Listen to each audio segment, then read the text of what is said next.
You know what time it is. It's time for Late Nights with Santana. So sit back, get your popcorn, tap the screen, and enjoy. It was due to the fact that the Trump administration had gotten information that the whereabouts of several SF teams had been compromised. Their information had been leaked, but the Trump administration felt as though it was not that important, so they didn't notify any of the teams, and that team was unalived. And I'm sure you saw the video footage of it and all that. For me, Hmm. right, as a veteran who cares about those who are still serving, I think that it is my absolute duty to vote for a person who would be less likely to put those service members' lives at risk the way the Trump administration so carelessly allowed those soldiers to pass. That's how I feel about it. And I understand, like, I never liked the concept of the lesser of two evils. But at the end of the day, we have to acknowledge that there is a much bigger risk, a much bigger threat.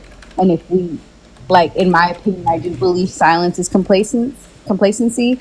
So I feel like it is our duty to make sure that we put ourselves in the best situation, right? Yeah, I can understand that. I don't know. I just have no faith in really anything that any politician ever, says. It's like I feel like, especially when it comes to military stuff, they just don't really know what they're talking about at all. And I mean, Oh, I'm yeah. sure that being Harris, supporters, I'm sure that y'all have heard consistently about like the debate recently where Hmm. she said that there are no current service members in war zones or in hazardous locations, when I do have friends that are currently in hazardous zones getting hazard Yeah. pay, Yeah. where they are under active fire and stuff. And it just shows to me that there's like ignorance from her, where she doesn't really know what she's talking about.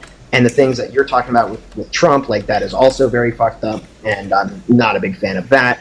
And at the same time, you can say almost any president has had lapse in judgment like that before. I mean, Obama is known as the drone, what is it, like the drone king or whatever, something Yeah. like that. Hey, Yeah. It so, Alicia, if you don't mind, because I do Oh, want go ahead, to Greg. call out one quick thing, because I wanted to say this earlier. Um, so, I do want to criticize Kamala Harris in the sense of what she said in the fact that she said that there's no soldiers in those active areas, right? And she didn't say that verbatim, but what she meant to say is there's no soldiers in active war zones or combat zones, instead of saying there's no active soldiers in those, whatever combat zones. So I will say that she definitely misstated that. I don't think that she was trying to mischaracterize it, but statements matter, words matter, and like you just said, her you have friends that are in those areas, and we don't want to neglect or forget or overlook any of our soldiers that are, like I said at the beginning of our conversation, fighting for our freedom. But I think there's a difference between making a misstatement and completely mischaracterizing what's happening when it comes to our military, what's happening to our soldiers, and how you really care about it. I mean, let me just ask you a real question, Tight. What did you think about the whole situation at Arlington Military with Donald Trump? Wait, before we push Okay, on, I'm sorry. actually, I'm sorry. Go ahead, Santana, Alicia. Santana, I actually want to push back on what you said. Okay. So I'm sure Tight is familiar with this term. OPSEC is a real thing. It's basically like how we keep shit secret, to put it in layman's terms. OPSEC is absolutely necessary. Those who do know people very who are familiar. currently, you said what? I said I'm What? very familiar with the term. Yeah. Yeah. So at least for me, right? Because I also know I literally have relatives who are in combat zones right now, who are in extremely hazardous places. OPSEC is there for a reason, and it is for the safety of our service members. So it's either one of two things: either she honestly didn't know, or it is an ops. And if she didn't know, I believe it is because of an OPSEC issue. I don't think that it was like I don't think it was anything more than that, because we're actually not supposed to be. I'll say that we're not supposed to be currently in any combat zone. Are we? Sure. Well, I mean, I don't want to like shoot you down here, but I mean, you and I both know with OPSEC, if family members know, then it's public information. You know what I Yeah, but mean? as a Like if politician, if I she know that my absolutely friends can't are say out. that. But as a politician, she absolutely can't say that because that's like so. Literally, I don't know whom you know that's deployed, but literally, where my family member is right now, if it were announced that they were there, that could be construed as an act of war. So that's what I'm stating. Like for a politician who is sitting on a, and standing on a stage that the world is watching, it wasn't just people in the United States watching that debate. The world is watching. For her to say that we were there or acknowledge that, like, would immediately cause issues. So I don't, and again, I don't even think that she is aware that we are there in those places because that's not for her to know. I think that the best I don't like politicians, but a better politician would be somebody who does I don't know how else to say it, but bend to their advisors. You have subject matter experts for a reason. You're not a service member. That's why you have these people appointed who have been gone through the ranks and done the job, and you go to them. Yeah, I suppose that's true. That could be a good way to explain why that happened. I don't know. I personally I don't buy that reasoning. Granted, I probably just have bias against politicians, you know, but I don't know. That could very well be a possibility. Can I add something real quick? Because I think Tite had mentioned something about drone strikes from the Obama years. Tite, did you know that Trump increased drone strikes significantly more than the entire 8 years of Obama? That's crazy. I did not know that. Yeah, it's true. And those account for thousands and thousands of civilians, innocent civilians, at the hands of Trump. Yeah, I mean, I absolutely, you know, I despise war and warfare and stuff like that. I mean, it's messy as hell. Especially like, I mean, I'm trying to find a good way to say this without sounding like an asshole. It's interesting because like when you're fighting against terrorists, it's very hard when they hide behind civilians. You know what I mean? Mm-hmm. I don't really, I guess, fully blame like the presidents, regardless if it's Obama or Trump, completely for, you know, having those, because again, war is very messy. And I'm very much of the belief that we need to just get the hell out of other countries' businesses and just isolate again. Like that is, I fully believe in that. I think we need to stop being the world's police, stop spending billions of dollars in, you know, sending money to all these foreign countries, especially when we have veterans living on the streets who cannot afford to eat, who cannot afford a house, you know, who just, it's ridiculous how much we give to other countries, and I just really think that we need to get the hell out of the world's, like, you know, stuff. We just need to get out of there. Yeah. So hey, I think Jay, did you have something you wanted to say to Tite? I just wanted to make a comment.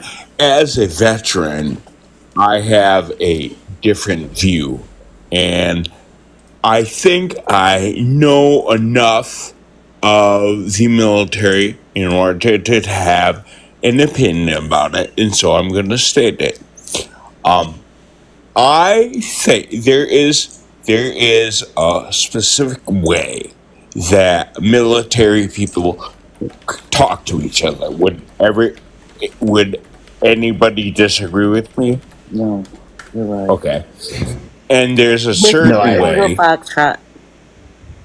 Yeah, absolutely. I know exactly what you're saying.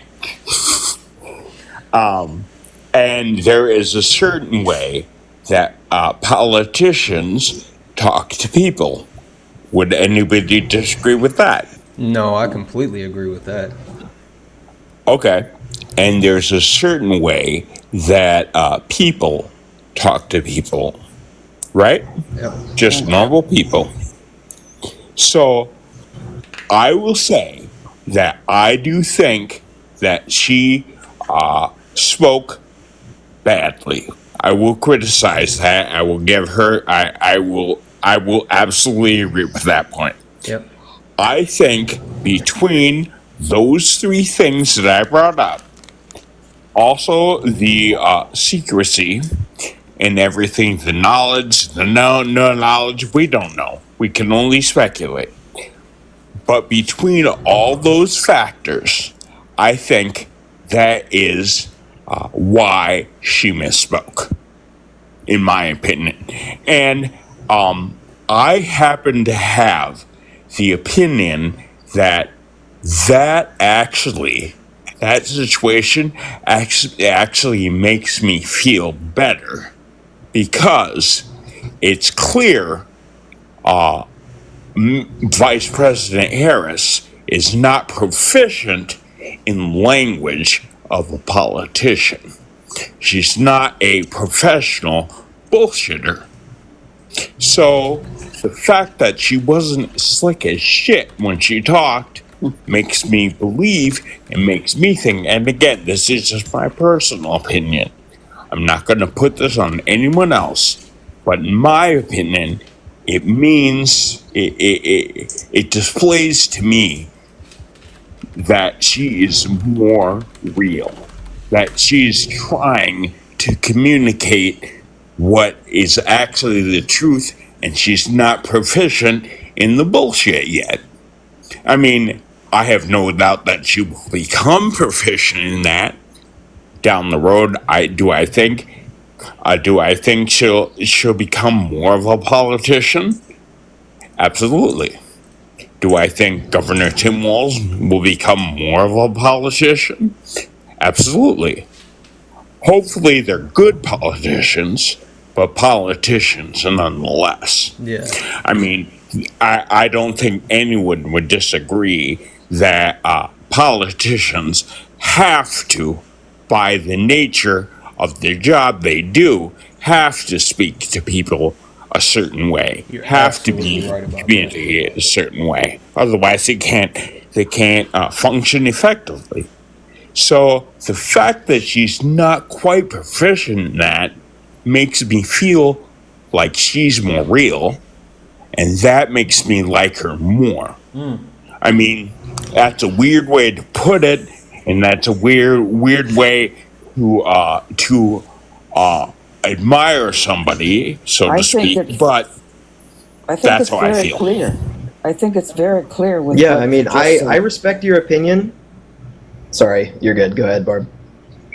I was just going to say that I was very impressed with the way you laid it out. It's simplified it for a lot of people. You know, I'll give you my background. My husband's retired from the Air Force 21 years. He was a Vietnam vet. So I was an Air Force wife. I worked for the Army for 25 years, and I worked in munitions. And so I know I worked at a headquarters level. So Well, thank your husband for his service, even though Thank he you. was part of the chair for us. thank you. So Right? I'm not sure what that means, but That's crazy. It just means That's so that crazy. the Air Force has the. Well, you They're, guys always give the Air Force crap. I know. It's just Yeah. a You know, the thing baseline. is, Like, We It's do because we're give them jealous, though, to crap, be honest. but well, we haven't they even also figured have out the Space access Force. to one of the most badass things on the planet, the A-10 Warthog, That's which is right. basically That's right.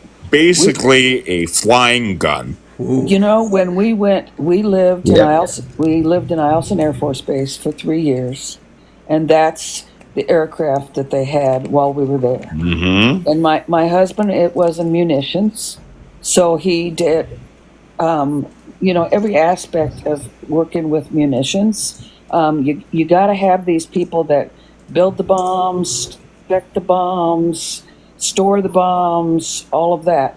But what I was wanting to say, a couple things was, in my job working for the Army, I retired as a GS-13, and I was, but what we see at a headquarters level, from the procurement perspective and the budgeting perspective, and also the classified information that we reviewed. There's so much out there that people don't understand. You all understand the verbiage, but what I do know a lot about is it depends on what your job is. We all have a tendency to speak a different language, but we all are working for the same cause. And I just sometimes, when you say that words are important, sometimes what's hard is when you talk to people that know nothing about the military and you try to dumb it down, you have trouble, I do, have trouble getting your point across because you have to speak differently. You know, you have to Stuff explain gets differently. lost in translation. Right. And the other thing that I wanted to mention to Tite is this is the thing that there's two things that are really, really, really I think that you should think about. I don't know if you're married. I don't know if you have any kids, but I'm a 25-year-old. In this day and age, I am not You married and I could don't still kids. have it in this day and age. yeah. Well, my point is, we I'm older, much older, and my perspective is, I have 3 granddaughters and 3 great granddaughters and 3 grandsons, and I want the world to be a better place for them. So it isn't about me, because I may not even be here in the next in 4 years. So what's important is the abortion issue is so huge, because it's not the abortion issue so much. Hey, let's make sure we're AB. saying using TikTok friendly language. So we'll say I'm AB. sorry. No worries. The, No worries. the AB F1. The AB issue is such a huge part of what's out there, but that's even secondary to what happened on January 6th and Project 2025. What Trump and his cronies want to do, they want to dismantle our democracy. And Yeah. if they get into office, our lives will never be the same. Yeah. And if you don't understand Project 2025, there's a synopsis out there you can find in several different locations. And I just think that if you read that, and I understand that this whole idea that we shouldn't be getting involved in all these conflicts, but I've been involved in the military since the 70s, since I got married. And we are stationed all over the world because we want to keep a peaceful world. That's what the United States does. Yep. And so we're Yet we've been at war for as long as I've been alive. Well, yeah. You think back, September 11th, I mean, I think back, I was thinking about that a while back in 2001, and my granddaughter was 2 years old. Now she's 26 and she's, still in college trying to get her master's degree. Yeah. So, I mean, that's how long. That is awesome. I have So- to say a few things too when you're done. Well, Yeah, and so hold on. So I'll say this, and Barb, thank you so much for lending an ear and coming up and actually speaking to him and giving that You perspective. have the best live I've seen on TikTok. Barb, you better stop trying to butter me up. You don't have to do that. You can come up here and talk anytime you want. You don't have to butter me up. But no, I'm not meaning to butter you up. No, I'm it's just giving you a fact. hard time. I appreciate know you you so are. much. It's just facts. Well, thank you for coming up, Barb. I appreciate you so much, my friend. Okay, good luck, Tyke. Try to Thank think you. of those things. There's so many things. It's a big decision. Yeah, absolutely. Thank you. Thank you. Hey guys, I want to level set real quick before we continue the conversation, because I want to do a couple of things. One, Hey, what's going on? Hey, everybody on the panel right now, can we give a huge hello to Erica, my co-host? Can everybody just say what's up to Erica? Hey, Erica. Hey, what's going on? Hey guys, hi. Hey, I just came to do a quick mod thing, because I'm gonna drop down. Okay. But I'll be back. But I just came to do a mod thing. I hope everyone's having a great night and everything. Here's my thing: we don't do ableism here at all. No Wait, ableism that's happening in the whatsoever. chat? Yeah, I saw it. I saw it a Oh, few times. oh, We do it again. It's not even again. If I see it, I'm blocking you. flat That's all out, there is straight to up. it. No, it's Straight super easy. block. Super easy. I'll tell you in a moment, Bubba. You guys are better than that. Be better. Yes. I swear. Like, no, no, we're not doing Yeah. that. Thank you, So Erica. we're not doing Could, ableism could at I all. I make see it, I block you. could I make Yes, a Jay? comment? Go off, Jay. Oh, sorry, No, no, go sorry, I ahead. didn't You mean got to it, interrupt. buddy. I'm sorry. The reason I came off mute to speak is I suffer from MS and affects my memory and my mental capacity. And sometimes, if I don't say what I'm thinking, I'll forget what I'm gonna say. So that's why I unmuted. I Yeah. just wanted you to know I Yeah, no, wasn't no, trying no, to be an no. Hey, asshole. Jay, you know me and you are good. We're locked in. Yeah, We're you are good, yeah. Jay. All right. We love You you I don't over have to just worry here. about wanted it. to make two comments. Go right The ahead, Jay. first is I think there was a comment about America being the world police and America protecting people. And yes, I agree. America is in a lot of places all over the world. And yes, America does protect people.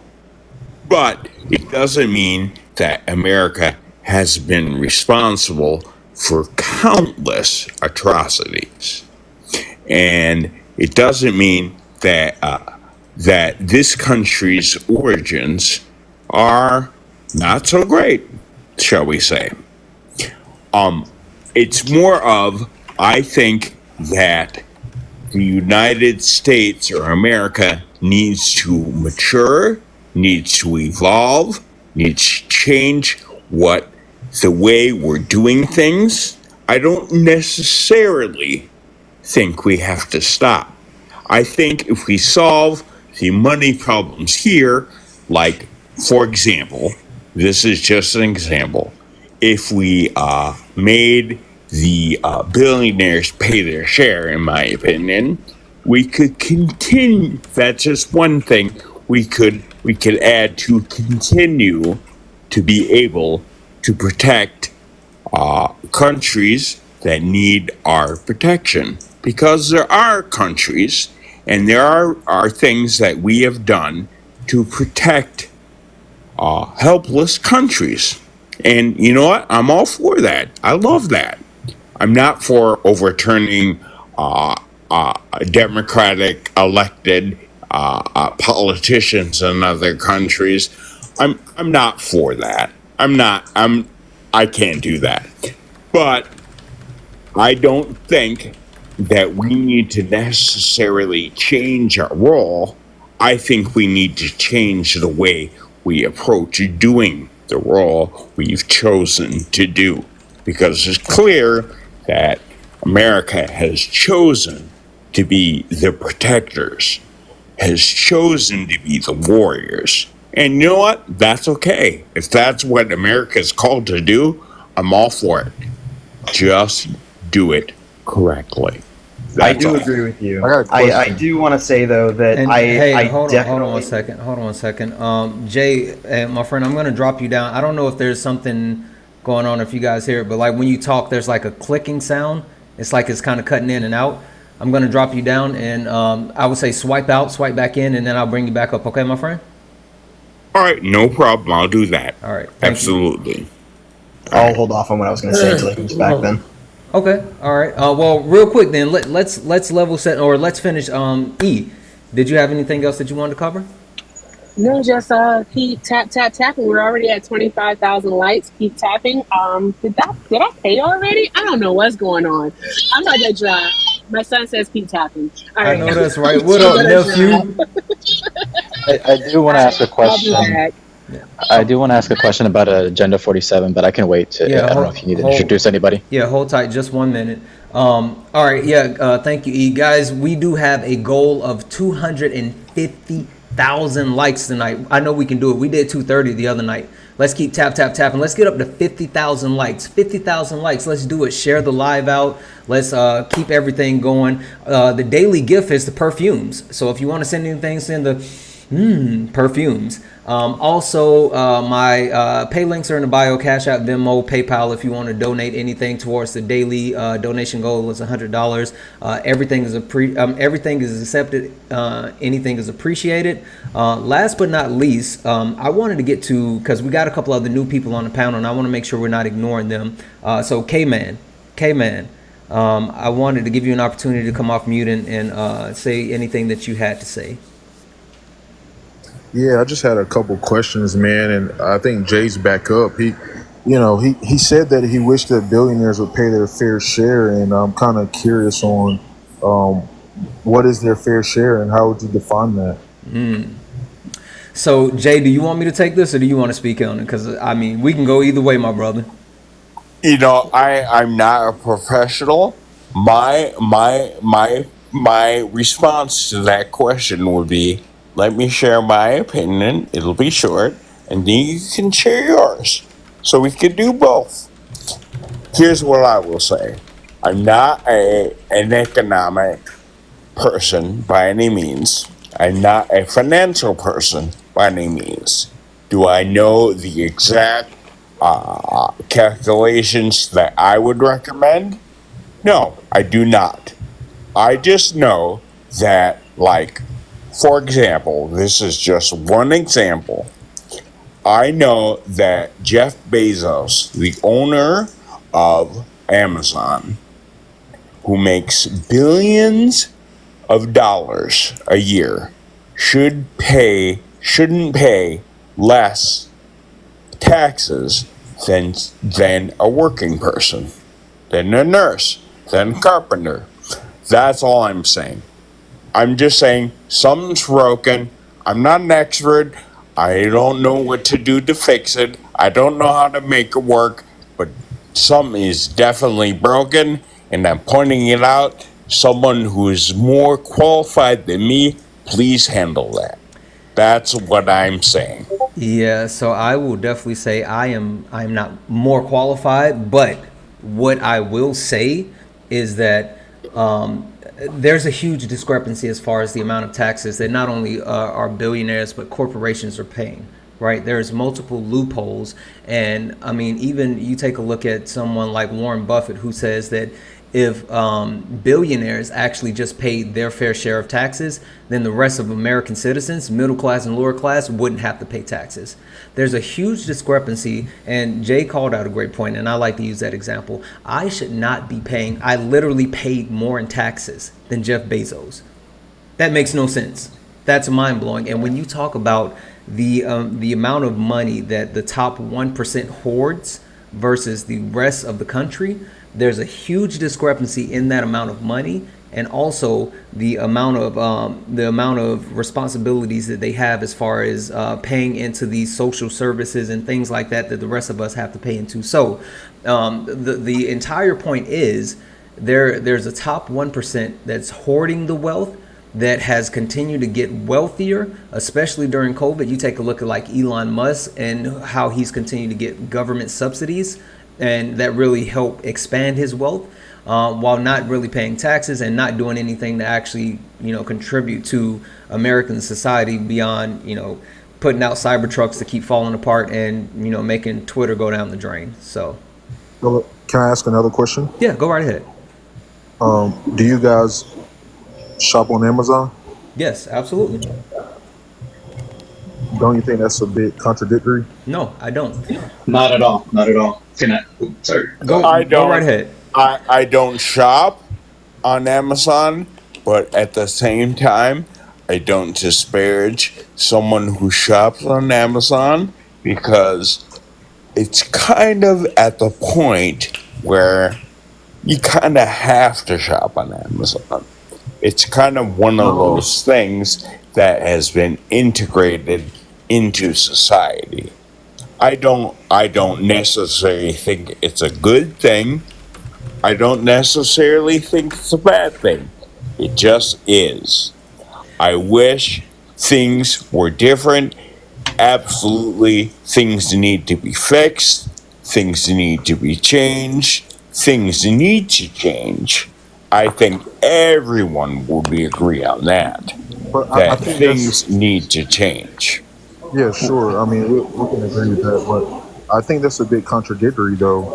You take someone that's an entrepreneur that took their time, their hard-earned energy to create something that you, not you directly, Jay, because you don't participate in it, but some of the other people that are alive, turn around and you go and support the same thing that you want to turn around and say, well, I don't like the fact that Jeff Bezos makes all this money. Well, then you're actively participating in the reason why he makes all that money because you So use so his let's No, services. let no, that's inaccurate. so, If you I so don't use mean, his services, how does he make money? Hold on.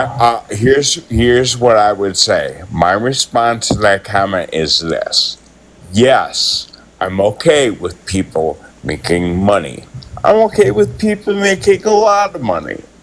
I'm okay with people being filthy rich. But no one, and I repeat, no one makes $1 billion. You take $1 billion. so There to has go. been there has been Sorry. countless examples of Jeff Bezos, of Elon Musk exploiting people they worked for in their facilities. That's just a fact. That happens. It's because of those people that Jeff Bezos or Elon Musk have the money they have. Okay, So they can I should go in be Well, there? hold on. they should be appreciated, Yeah, hold on one in second. my opinion. Hold on, because I do Nah, wanna I well, wanna give Tyke the opportunity to say what he wanted to say. So Tyke, go ahead and reply to that. I mean, I had a few things that I wanted to talk to Jay about. One of them was oh shit it that oh man I'm losing my train of thought from all that. Um, the very first thing I remember that you were saying, Jay, about how this is actually a minute ago, about how Kamala, is personable to you because she doesn't really sound like a politician. She doesn't really have the vernacular of a politician. I mean, you do understand she's been a politician for a long time, right? Like she's been around in politics for a good bit of time, and I feel like the fact that you feel that way doesn't really seem that founded to me. And it does come across to me personally a little bit more as ignorance rather than personal, like being able to be personable to somebody. I do respect your opinion, though. That's just how I feel about it. You Well, know can what? And the great thing about this country is, guess what? You can feel differently than me, That's and exactly it's right. okay. That's Everything exactly is right. okay. We're And cool. you know what? We're cool. I want to say something about that real quick, because like I get your point, right? And I push back on that in the sense of saying that it's not ignorance, right? It's more so she hasn't lost who she is. And I say that in the sense of like her everyday actions. When you see her interact with people, and when you see her interact with kids. And so I just retweeted a video from one of my friends here on TikTok, Polly Politics. If you guys don't follow Polly, please give Polly a follow. But he was like showing a video of Kamala Harris, and she was having a conversation with someone who was deaf, and she took the time to sign it out, right? And she went through that entire process. But that speaks to who she is as a person and that personable touch that she has not lost. So I do think that, yeah, she could be a more quote unquote polished politician, But I think that her holding on to those personable touches is keeping her from going full blown into being a politician, because she has been in politics for 20 years, but she hasn't lost who she is as a person. And I do think that's important. It shows I don't know. I just feel like I would every single agree with that. politician. The only comment I would make, I have a couple comments actually before I forget. I apologize to interrupt the flow of conversation, but I wanted to say, there is a price that everyone must pay in order to receive the skills of a proficient politician. And in my mind, it's my opinion. Other people, I may have different. I may be wrong. It's been known to happen. In my opinion, is that she hasn't paid that price. She hasn't lost part of herself. She hasn't traded part of herself to be better at the bullshit that everyone hates. I think That's the my fact that you opinion. believe that, it just tells me that she's a good politician. You know I what I agree, mean? Ty. Every single politician has their photo ops with kids, reading books to them. You know what I mean?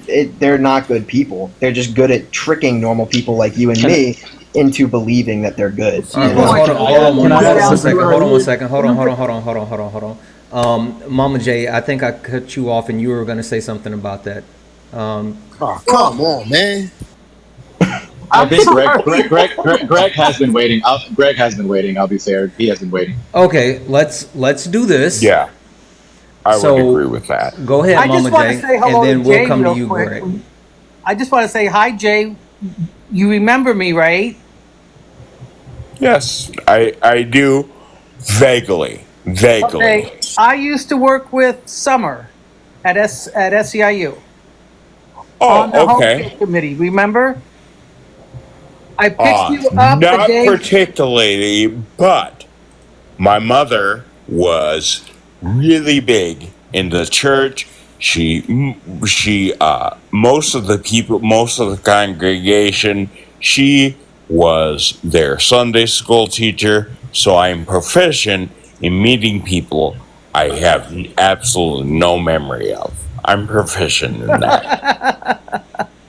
Well, I know your story about Governor Waltz, so I've shared that because I know you've shared it. So if you don't mind, I've shared it. But anyway, let's get on to Greg up there. I know he wants to. Yep. Thank you, Greg. I apologize, my friend. Go right ahead, because you're right. You have been waiting patient, and I appreciate you for that. Thank you. I really appreciate. So I just want to give a big shout out to all the Trump supporters out there on the chat. I see your comments. I'll be your voice. Let me speak for y'all. When it comes to Kamala Harris, the only thing I keep on hearing on the TV is the same thing. Bro, what are you talking He about, was man? from middle. What is it? From what's that thing she says all the time about being from a middle class family? That's the only thing I keep on hearing. What has she done at the border? Horrible job. So, Well, I she would got like to Mexico hear- to pay $1.5 billion for border security. Hold on, Mama J. We're gonna let him talk. Give him a second. Okay. Everybody except Greg. I Let's was make on sure we're another muted. line. Donald Trump is not about Project 2025. He repeated it multiple times on TV. So, in that sense, coming back to Jay and what he was saying, talking about, oh yeah, Jeff Bezos, they need to pay more taxes. And just like K-Man said, if I'm hard working and I go and build something for myself, I was not looking for handouts, such as the Democrats want to give to everybody. When it comes to $25,000 tax credit for the kids, it's all these Okay. handouts. All right, Greg. That's enough. Okay. I mean, I feel like Yeah, you're all going right, nowhere yeah, all right. fast, right? So I ain't going nowhere. Okay. you're going nowhere fast. So okay. Besides glazing Trump, right? Because that's what you're really doing. Like, what point do you want to make? Bring me your point, my friend. My point is that Donald Trump is the right candidate to vote for. Why? That's the point. Why? Because he has the plan. Everything was better off What when he was plan? in office. What plan? Everything that I've seen, according to Wait, you guys in Kamala Harris, nothing. Time out, It's Not his Greg, them. feelings. because It's his feelings. hold on, Greg, Policy. because you're saying a lot, right? You're saying a lot, but you're not actually saying anything. So, you said his plan, but you're not talking about a plan. You said things were better, but statistically, things were not better. Things are better now. So, I want you to give me something specific, and then we can talk about that specific thing. Don't just talk, please. Okay, so first thing first, no tax on overtime. Is that good or bad? Okay. It does very little. It does very little. Well, hold on. Okay. In principle, it's good, right? Okay. But let me ask you a question, and then Dancing Bear, I'm gonna come to you, and then Jay, I'll come to you. But Greg, let me ask you a question. How is Trump gonna pay for that? What do you mean pay for that? He's not taking anything away from anybody. In order to not pay taxes on tips, those taxes have to be offset somewhere. How is I Donald said Trump overtime, gonna, not tips. Okay, overtime as well. It's all the same thing. How is he going to pay for that? How is he going to pay for the offset so our economy is not impacted by losing the actual taxes that would be earned on overtime or tips or whatever? How is he going to pay for that? Tariffs. Well, no. Oh, well, I heard you, K-Man. So, okay. I'm so happy you said that. Greg, are you good with sticking with K-Man's answer with tariffs? Do you accept that? Well, that's one answer. I like that. I like that answer. But Okay. also drill, baby, drill, and give the corporations a break so they're able to invest more into their company Give and them get more breaks. employees to Wow. come in. Oh, more. I mean, I've got an answer for it. That's Pull what they all need the more money of. They away need from more other tax countries. breaks. They They Looking need need for more to tax tax handouts. breaks. That's what All right, y'all want. Y'all want handouts. That's what y'all want. Y'all want handouts. Yeah, no, we need everybody. I need everybody to mute. The dancing planner. Let's go to you first, and then we'll come to Jay. Thank you guys so much for letting me come in. I am a city planner, so I do housing and community development. I focus on creating affordable housing for folks. And today I wanted to talk about billionaires because we were talking about taxing the rich. And one of the reasons why I feel like we have really high prices and a really high price margin right now is because monopolies like Amazon and Walmart decided to lower their prices so much. Hey, Dancing Bear, we can barely hear you. It's like your volume is going in and out. Oh, can you hear me now? That's better. Okay. It's like, and so what happened was that they lowered their prices so much, and then all of their competition who were competing with them couldn't lower their prices to that level because they just didn't have enough. They didn't have enough profit margin in order to do so. And so when they did that, the competition fell off, and as monopolies, what they did was they raised the prices, and now you have record profit margin when it comes to these greedy corporations. And if we give them more breaks, if we allow them to have that their salaried workers don't get paid overtime, or that there's no number of hours that people have to work and don't have to work, if we negate unions, if we throw all of those things away, we're going to see a dystopian society within America. And it's really scary because people think that that's a great thing, but it's actually very terrible. And the unions saved our lives when they gave us an 8-hour workday and a 40-hour work week. So I would be extremely worried about those policies actually working, Goldie, because it's not good for our economy at all. People choose to work. And do you mind if I add something really quick? I'm sorry. Is it okay? Go ahead, Santana? Brian. Go ahead, Brian, and then Jay, we're coming to you. Yeah. So, and going back to what K-Man asked about contradiction about people who shop at Amazon, I don't find that contradicting at all, because if we live in a system of capitalism and where things like Amazon and Walmart are monopolies and they're the cheapest places to go for working people or poor people, you're kind of forced to have to do these shop at these places because this is where the cheapest things are at. So you can't fault somebody for having to resort to a place like Amazon or Walmart or wherever it is the cheapest to buy something. So no, it's not a contradiction. It's just the reality we live in this capitalist society. Okay. Jay. Can I respond? Can I respond or no?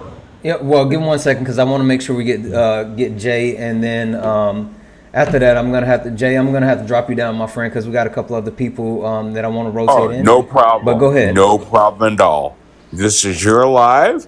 For all intents and purposes, I will say this. You're the big dick. I'm just a ball dragged along. Oh my. Oh my. But go ahead, Jay. Oh, wait, real quick before you go, guys. So I'm trying to. I know some people asked if I could turn closed captions on for the live. I'm trying to figure it out. Chat, can anyone see it, or like I don't see anything? No, you guys don't see anything. Okay, so I didn't know you could do that. yeah, apparently you can. I'm trying to figure it out, and I've been doing my Googles, and so I'm trying to figure it out. So yeah, so guys, I'm still working on it. I promise you, as soon as I figure out how to get it on, I will turn closed captions on. And also, we should be at 50,000 likes already. We're at 38,000 likes. We got to hit 250 by the end of the night. We're an hour in. We should be way past 50,000 likes. Let's tap the screen, share the live out, keep it going. Jay, it's on you, my friend. The comment I don't remember the comment.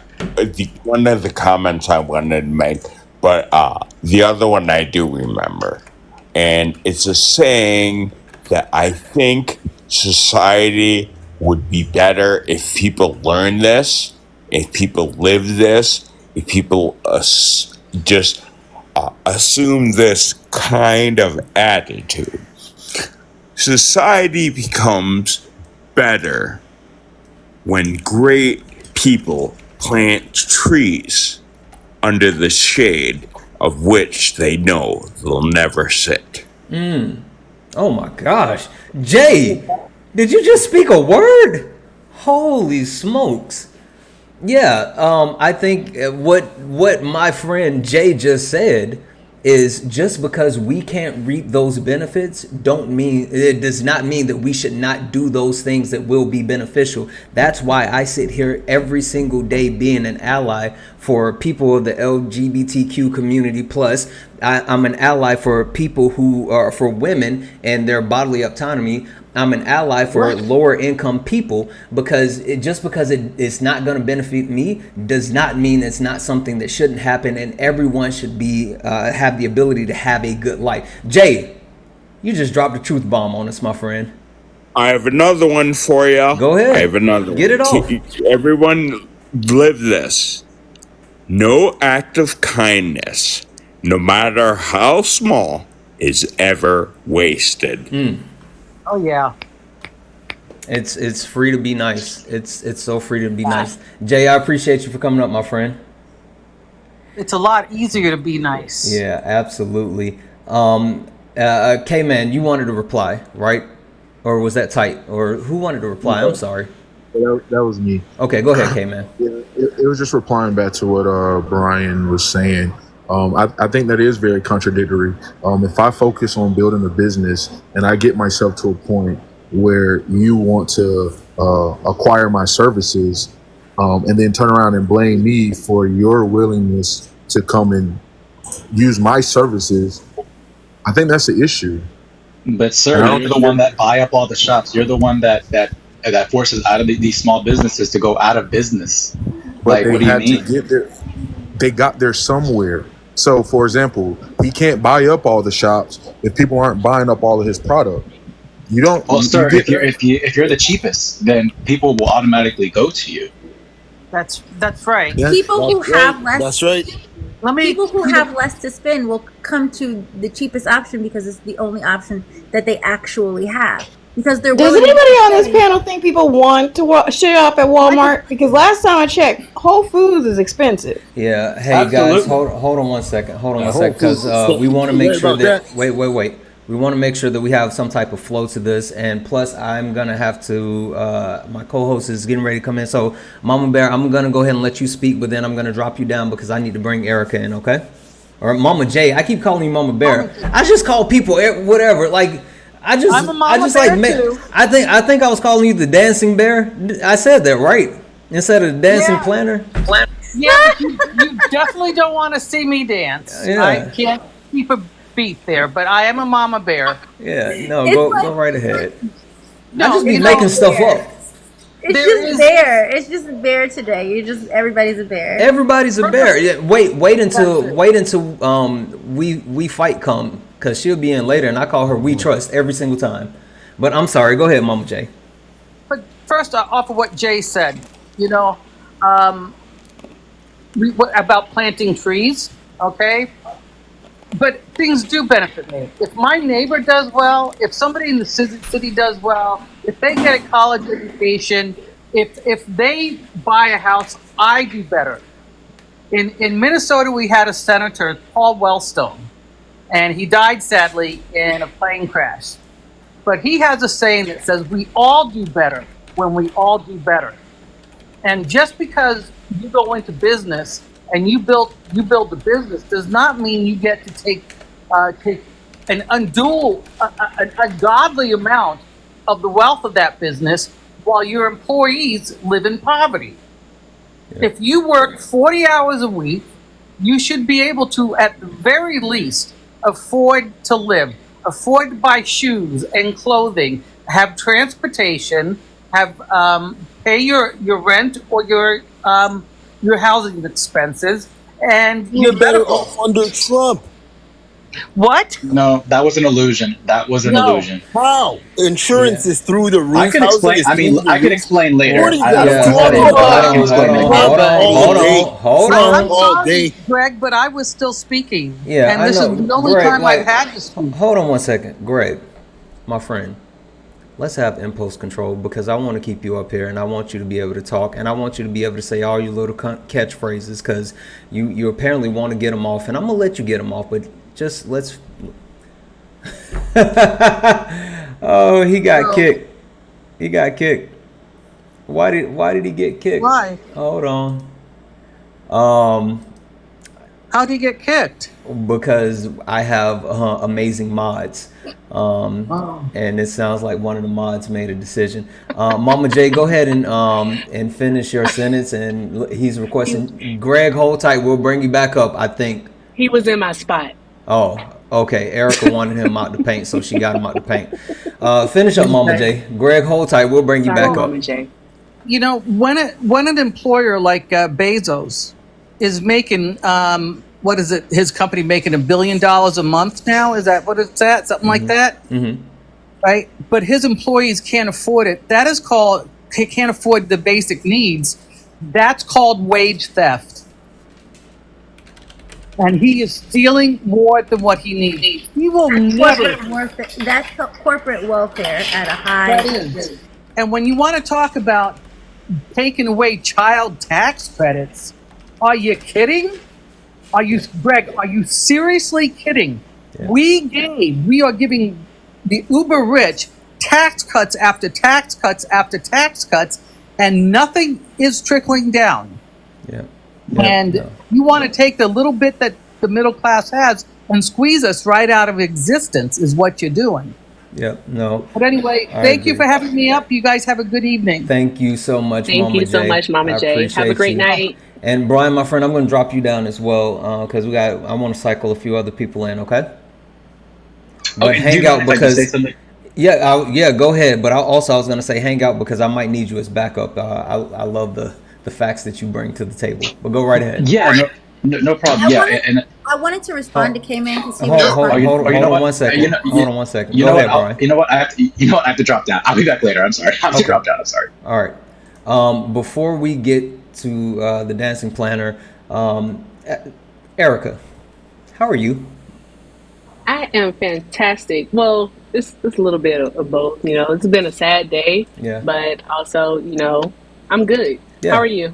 I'm good. We are going to carve out some individual time for that, and we will get to it. Great. And also Megan.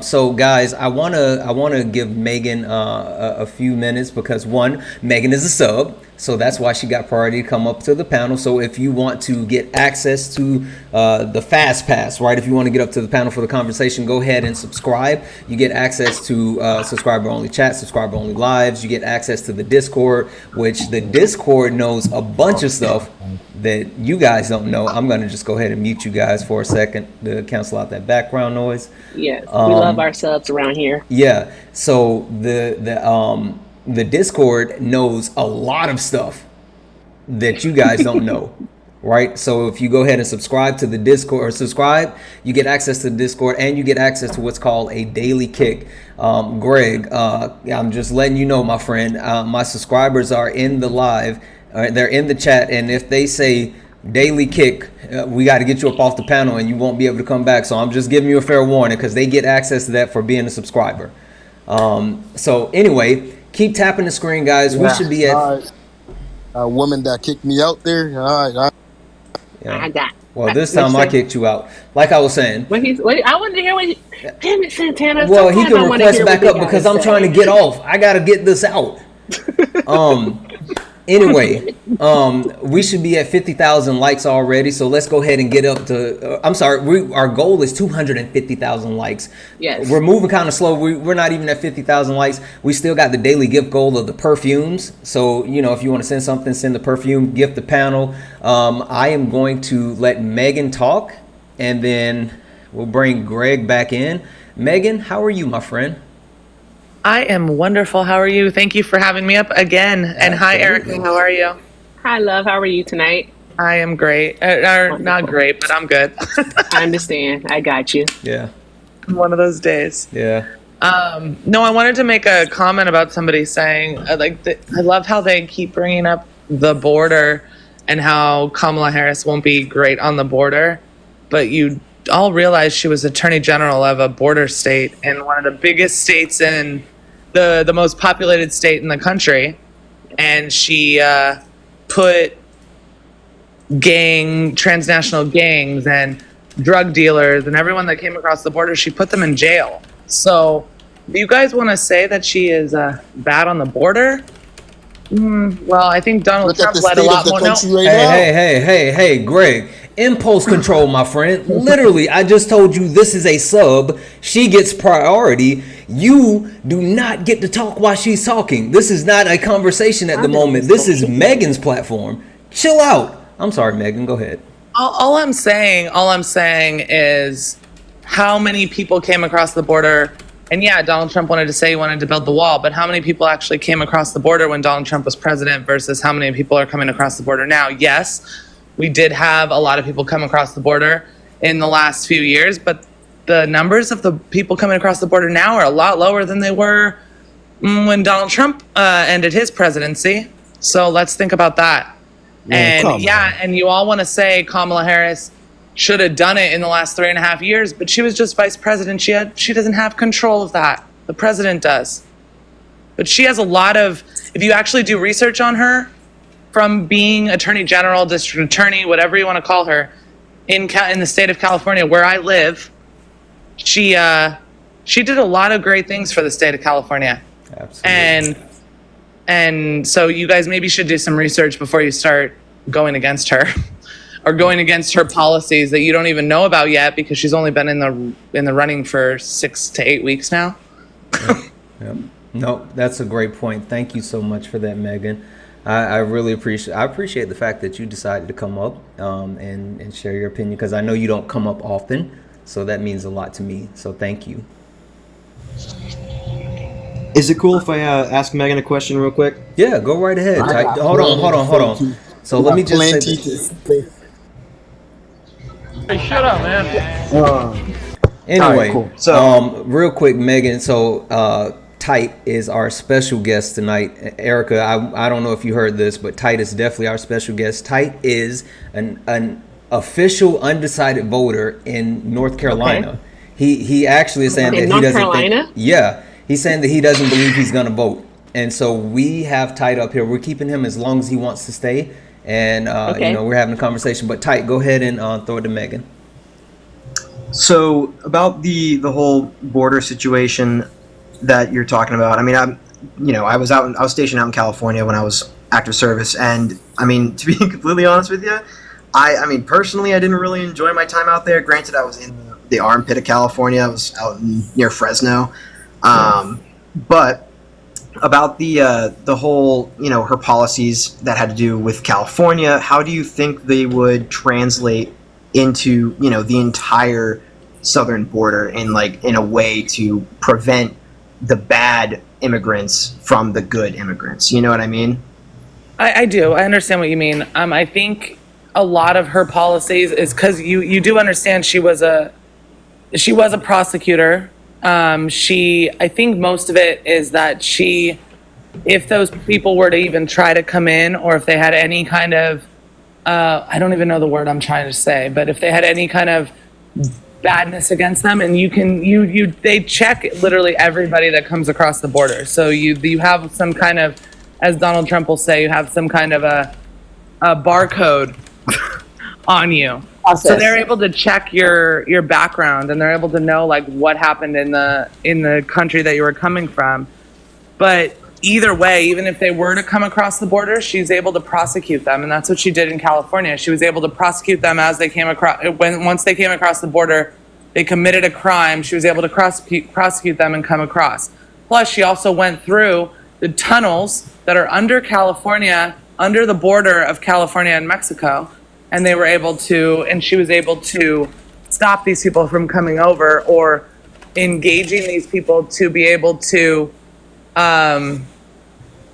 recruit others from being in their I don't know what word I'm trying to think about, but basically what happened is these people recruit people to be in their to follow them, and she's able to stop them and do that. I don't know exactly the policy necessarily, but I do know that there was a law that she definitely jailed a lot of these people that were not American citizens that came across the border to try to sell drugs and cocaine and fentanyl and all of that stuff. Whoa, Megan. Oh, TikTok language. You just dropped that. TikTok shop. You got to go buy some K Beauty at TikTok shop. Holy smokes, Megan! You just brought out all of it.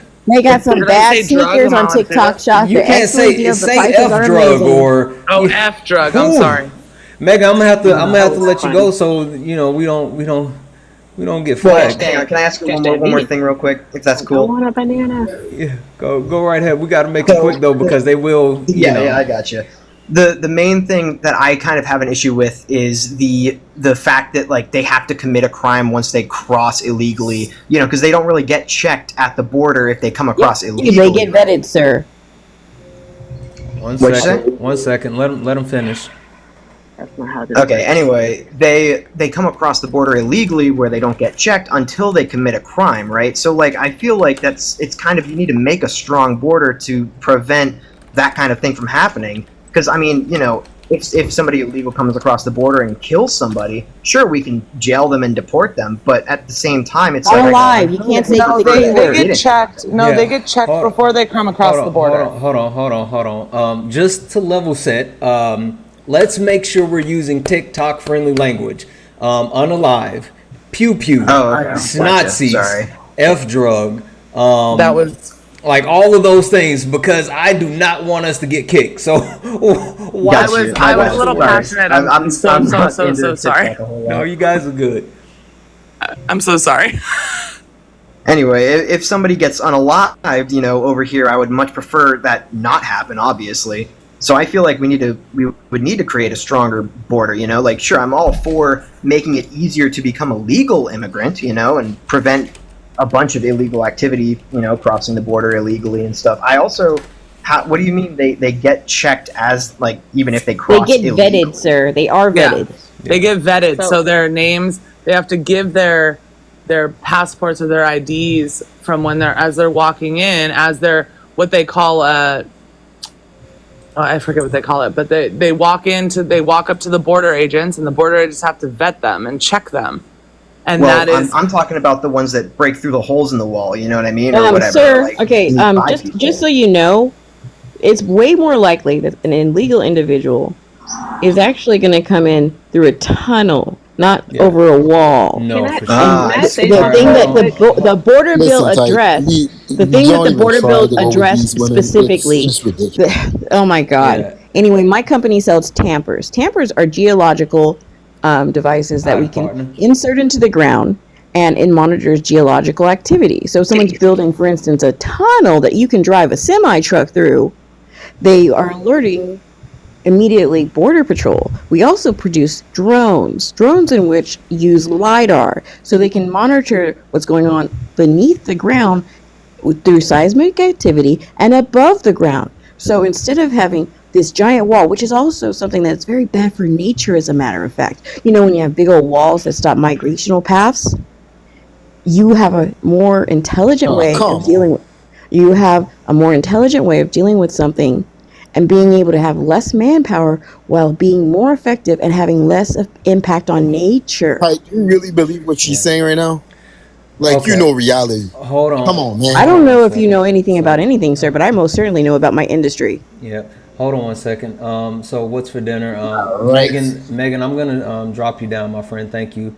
I want to bring in Alicia. Actually, that's who I was just about to bring in. Alicia, and also just the level set. So tight, and I want to throw this out to Greg and also K-Man. So Greg, K-Man, Tight is a undecided voter. He's actually in the position where he's saying he's not going to vote for either one of them, but he is in North Carolina.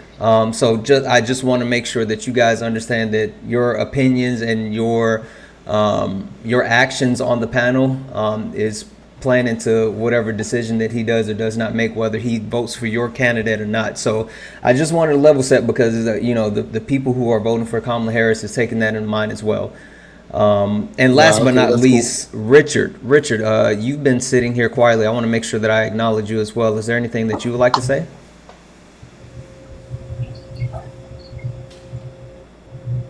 Richard, are you there? I don't think he's there. Hey, listen, Tight, I just have a small special for you, man. I'm not sure what that was. Okay, Richard, I'm gonna have to drop you, my friend, because it seems like you're AFK. All right, we got Erica back. The dancing planner, you've been patient, but then I want to go Greg, K-Man, one of you two can go after the dancing planner, whichever one. Money gun. I'm sorry.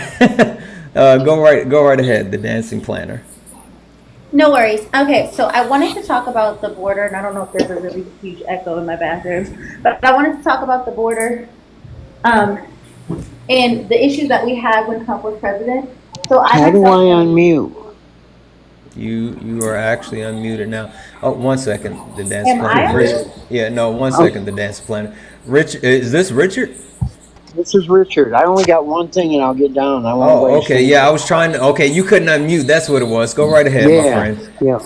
All right. I just want to say, early in his presidency in July of 2017, Trump told supporters in Ohio, Lordstown, that the factory jobs would make a return to the state across the country on his watch. Now this is what he tweeted. They're all coming back. They're all coming back. Coming back. Don't move. Don't sell your house. Don't sell your house. Under him, the U.S. economy lost a total of 2.7 million jobs. And at the height of the pandemic, we went down from 12.4 million to 11.4 million. Okay, and then it ticked up to 12.2 million when he left office in 21. And the most recent report shows that Joe Biden has created over 800,000 jobs. And that's all I wanted to say. And thanks for having me up. Yeah, absolutely. Thank you so much for that. Yeah, I think that's disingenuous. Sorry about that noise, Erica. That was me tapping my ridiculous. Okay. That was me tapping the screen to like it. I forgot that I was unmuted. Oh, no worries. Go ahead and finish, and then Greg and K-Man, you two can battle over who says what. So the issue that I have with the border, the issue that I have with many of our conservative friends, because like I said, I have friends on both sides. The issue is that there were concentration camps on the border when Trump was president. Y'all are okay with that? Like that's the solution that you guys are okay with? So catch and release. Hey, is I a just problem for wanted you, I'm but sorry for concentration you. I camps just wanted to Hold on say, one second. please be careful with that. That kind of concentration camp stuff. My family is Jewish, and I'm pretty sure that's not exactly what was happening over there. just because, and I'm not excusing concentration camps that happened in Auschwitz and in Germany. I'm saying that just because it's not exactly what happened there does not mean that there is not the same thing. It wasn't the same thing. People weren't being systematically murdered in those camps. Sir, you are aware that we That's actually not- have absolutely had these camps in the country before. The Japanese internment camps, they were at the time considered camps as well. So Yes, Man, but that's where the not hell what we're she's talking getting about this right now. information, man? That's not facts, what we're sir. talking about. Unlike They're you, I facts. actually know what the These are- fuck these I'm are talking actual about, facts. Greg. You can research them. They're not like when I say No concentration tunnels camps. What I under. What are you talking about? The size of Trump? Yo, this girl is out here making nonsense statements. Stop interrupting. On this panel, we stay respectful, so stop interrupting. When I say that these are facts, I mean what was happening were when they were detaining immigrants from coming into the country, they were putting them into rooms in mass with metal sheets as blankets, with no clothes. These rooms were infested with bed bugs and roaches.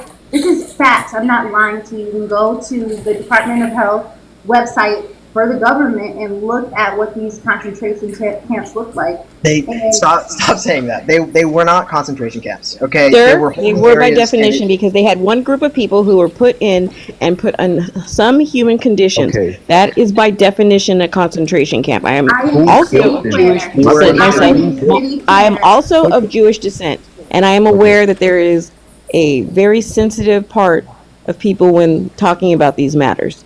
But if you think that it is humane to put people in cages, then I think that you're missing the entire premise of What humanity to about begin with. jails? Who built those same facilities you guys are Okay, complaining hold, time about? out one second, just so we can level set. Concentration camp, a place where a large number of people, especially political prisoners or uh, members of minorities, are deliberately imprisoned in relatively small areas in adequate facilities, sometimes to provide forced labor or await mass incarceration. The term is mostly strongly associated with several hundred camps established by the Nazis in Germany, occupied in Europe in 1933 through 45, amongst the most famous being blah, blah, blah. So, to level set, tight, yes, we mostly recognize concentration camps with, what happened in Nazi Germany. But technically, what she's saying, those are considered concentration camps by the letter of the definition. So I do have to disagree with you there because they weren't being forced into labor. They were not being incarcerated. They were there in holding until they got deported. Sir, right? you know that there And are I people feel like- currently I feel like incarcerated from language Trump's is very administration, right? dangerous. I feel like language is very dangerous when it comes to association, right? So when you say concentration camp, what do people immediately think about, right? Because if They someone's think about limited knowledge doesn't make it any less factual. Yeah. So I will say, I just have a question, and maybe you can help me because I'm not above believing that I'm ignorant. Okay, can you tell me why the distinction of calling these camps, where some people did actually die, calling them this makes you feel like it likens it to Nazi Germany, and it makes you feel like it's like an erasure of your own ancestral trauma? Is that what it is? I'm sorry, I can't really hear you that well. yeah, Can you sound, try and say that again. kind of far away. Is it an erasure of your own ancestral trauma? Is that why you feel like it shouldn't be called that? I'm not above yeah, admitting sorry, that go I'm ahead. ignorant in this situation. Like I just don't understand what the actual issue is here. Yeah, I feel like it's kind of a little bit of watering down what the Jews went through by comparing it by using the same term. You know what I mean? That's just kind of, I don't know if that's a personal thing, but I also, based on the definition that Santana gave, I mean, it's not forced labor like the Jews had to go through. It's not mass incarceration and execution. Sir, that do Jews had to you go realize through. that there are still children who have not been reconnected with their families that are still being taken care of by the United States from these camps? When people use these terms, it's not lightly, Where's and the I would never. stats? Where's those stats?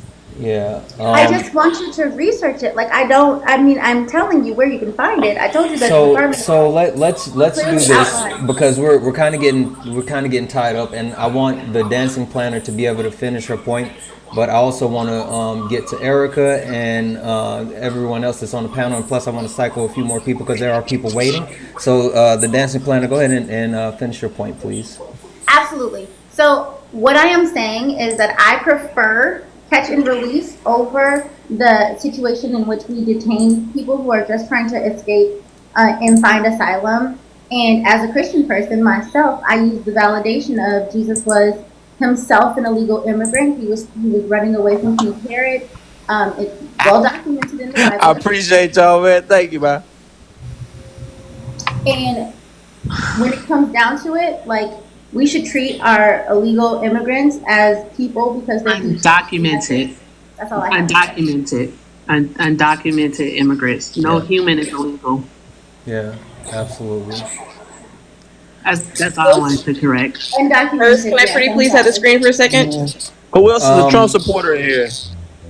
Ryan, please have some decorum, my friend. You haven't been introduced at all. Just hold tight for a minute. Okay, my fault, man. Thank you.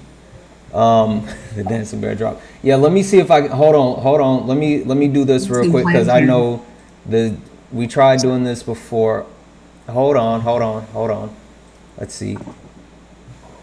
Yeah, it's still not gonna. It's not gonna let you. It's close enough. They can get the idea. Yeah, there's children remain separated from their families. 600 were reunited, and there are still 1,000 children who they have not been able to reunite them with their families. So faults on who? Sir, did you not ask me a question? And was I not able to answer it because you were too ignorant to know? I think you're getting us mixed up. I'm not Greg. I'm not talking to you, Tide. I'm not trying to be rude. Oh, okay. All it's right. just this gentleman keeps interjecting. Yeah, I'm interject because they out here saying a bunch of facts that don't make any. Oh, if you don't like facts, sir, that's fine. I understand if you don't like something. Facts don't make sense. Yeah. Hey, Greg. Just because you don't understand the fact doesn't mean it's not true.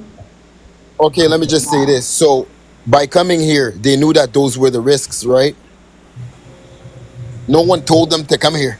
That's it. So, matter of fact, hon, Donald Trump most certainly did tell some of them to come here.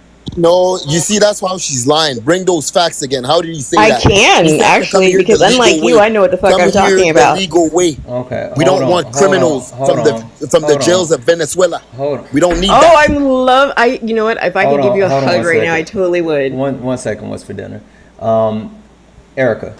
It's about to be Greg. Yes. Erica, it's on. Oh, actually, real quick, guys, let's get to 75,000 likes. Let's tap the screen again. We've been waiting for the perfumes. We still haven't even closed out the perfumes yet. You know, that's our daily gift goal. So if you guys want to send something with perfumes, wait 1 second. Erica, do your thing. Yes. I wanted to give you the floor. Oh. Wait, hold on. And do your thing means so many things. You have to be very clear with who you know. I wanted you to have the opportunity to speak because you know. It's been a night. It's been a night. No, to be perfectly honest with you, I wanted to talk to what Megan was talking to in regards to with Tite about the background checks when they do cross. They are interviewed.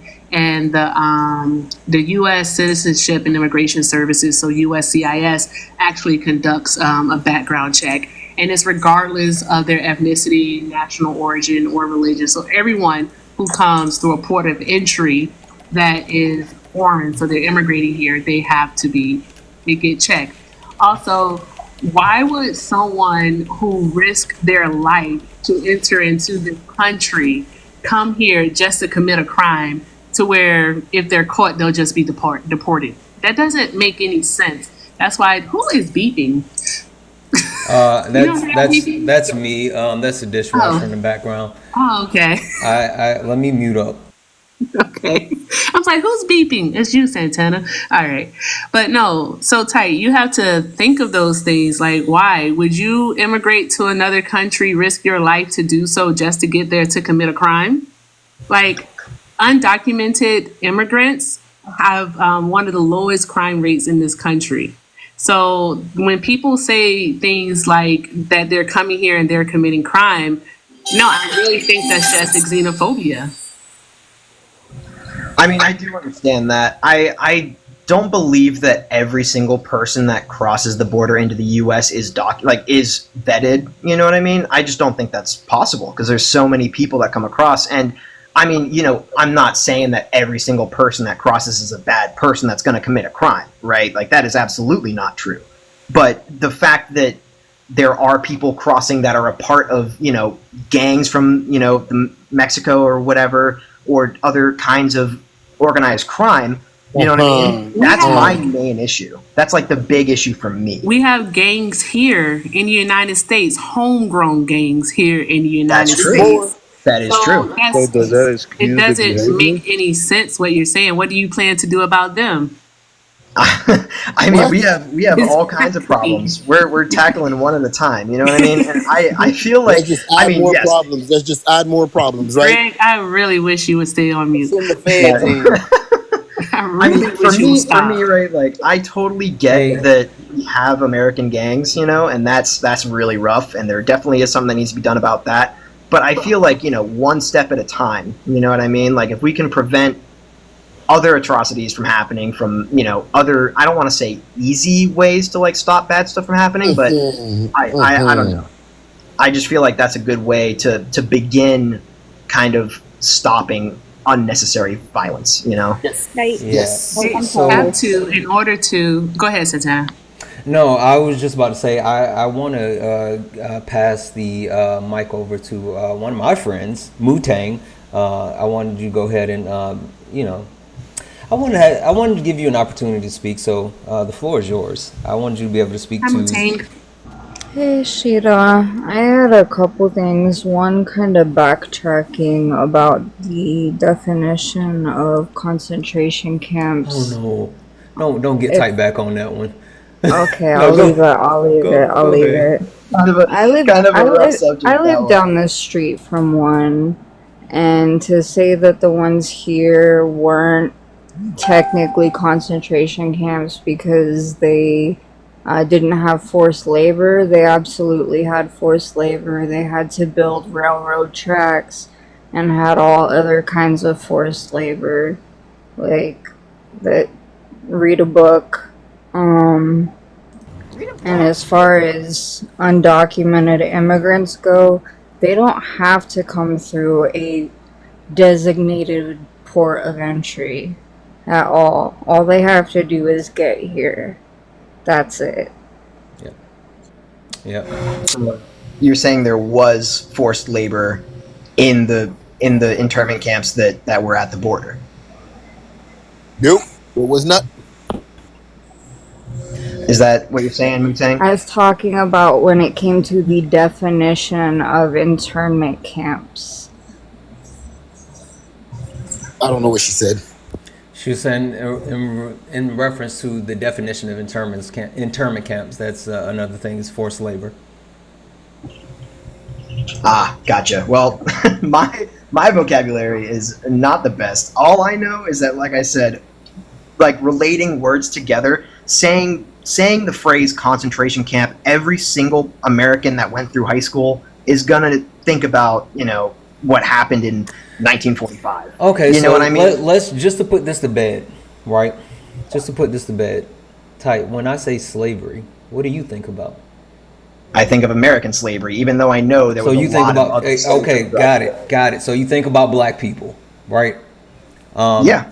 So as a black man, right, I do think about the slavery that my ancestors have to deal with, but you have those people who like to come, and you haven't been on this panel long enough to experience this, but people like to come up and say, well, slavery was everywhere, and why are we talking about slavery?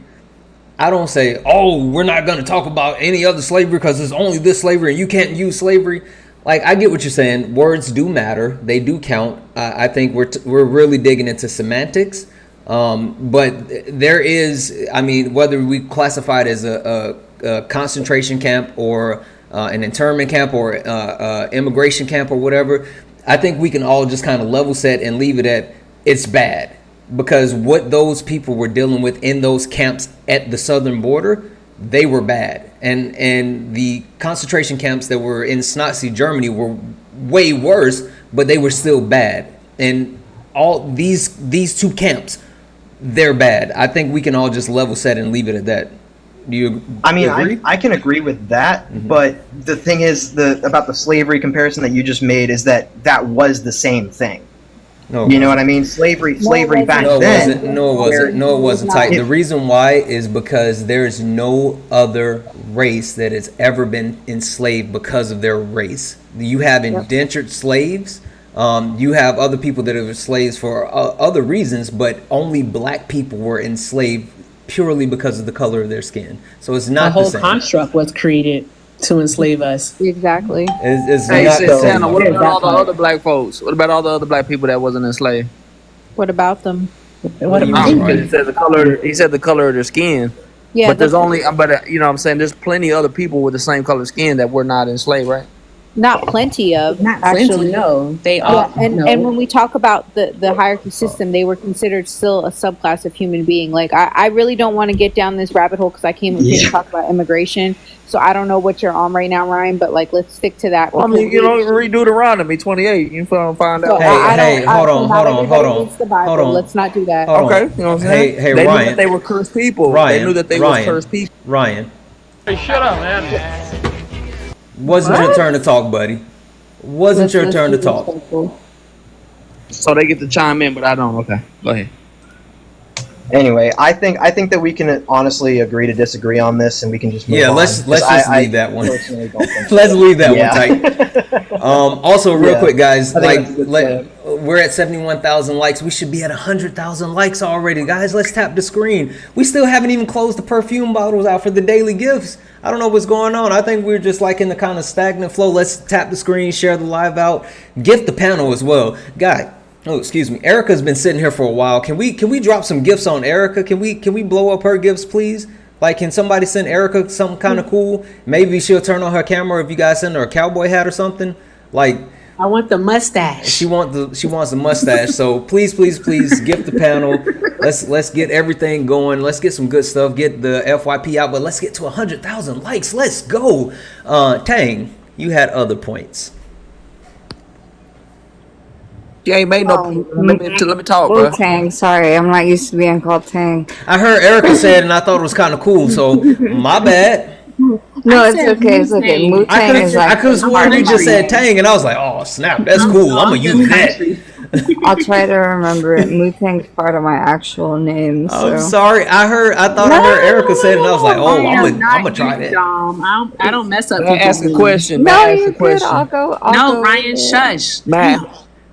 At this point, all I really have to say is I'm pretty convinced that Tight doesn't even know the codes that state the laws on seeking asylum and the processes of which somebody has to even go through in order to do so, quote unquote, properly, or who's responsible for the majority of quote-unquote undocumented immigrants, and the fact that it's not from the southern border. Sure is what it's giving. I can go ahead and answer that for you. I do not know the codes. However, I do know that it is extremely difficult to get in, and I think that does need to change. I think it needs to be a lot easier, to get into the U.S. than it currently is, because there are a lot of Americans that currently would not be able to pass that test. So I don't know the specifics, but I know it's really difficult.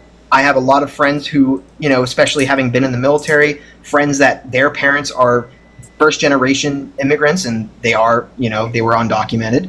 And they would tell me all the time how difficult it is to get the citizenship. And I can appreciate that, people do what they got to do to try and make their lives better. I just wish that it was easier, and I wish that everyone could do it legally. You know what I mean? I think that's the big difference there. Yeah. And Alicia wanted to go next because she has to drop. What do you have to say, Alicia? Yeah, I'm actually kind of glad that you said that, Tight, that that's what you care about, because under the Biden administration, Harris was one of the leads on the I wouldn't call it border crisis legislation, but it was an immigration legislation that would funnel funding into the Border Patrol as well as the judicial system for immigration, which is actually the main problem that we have with immigration in our nation.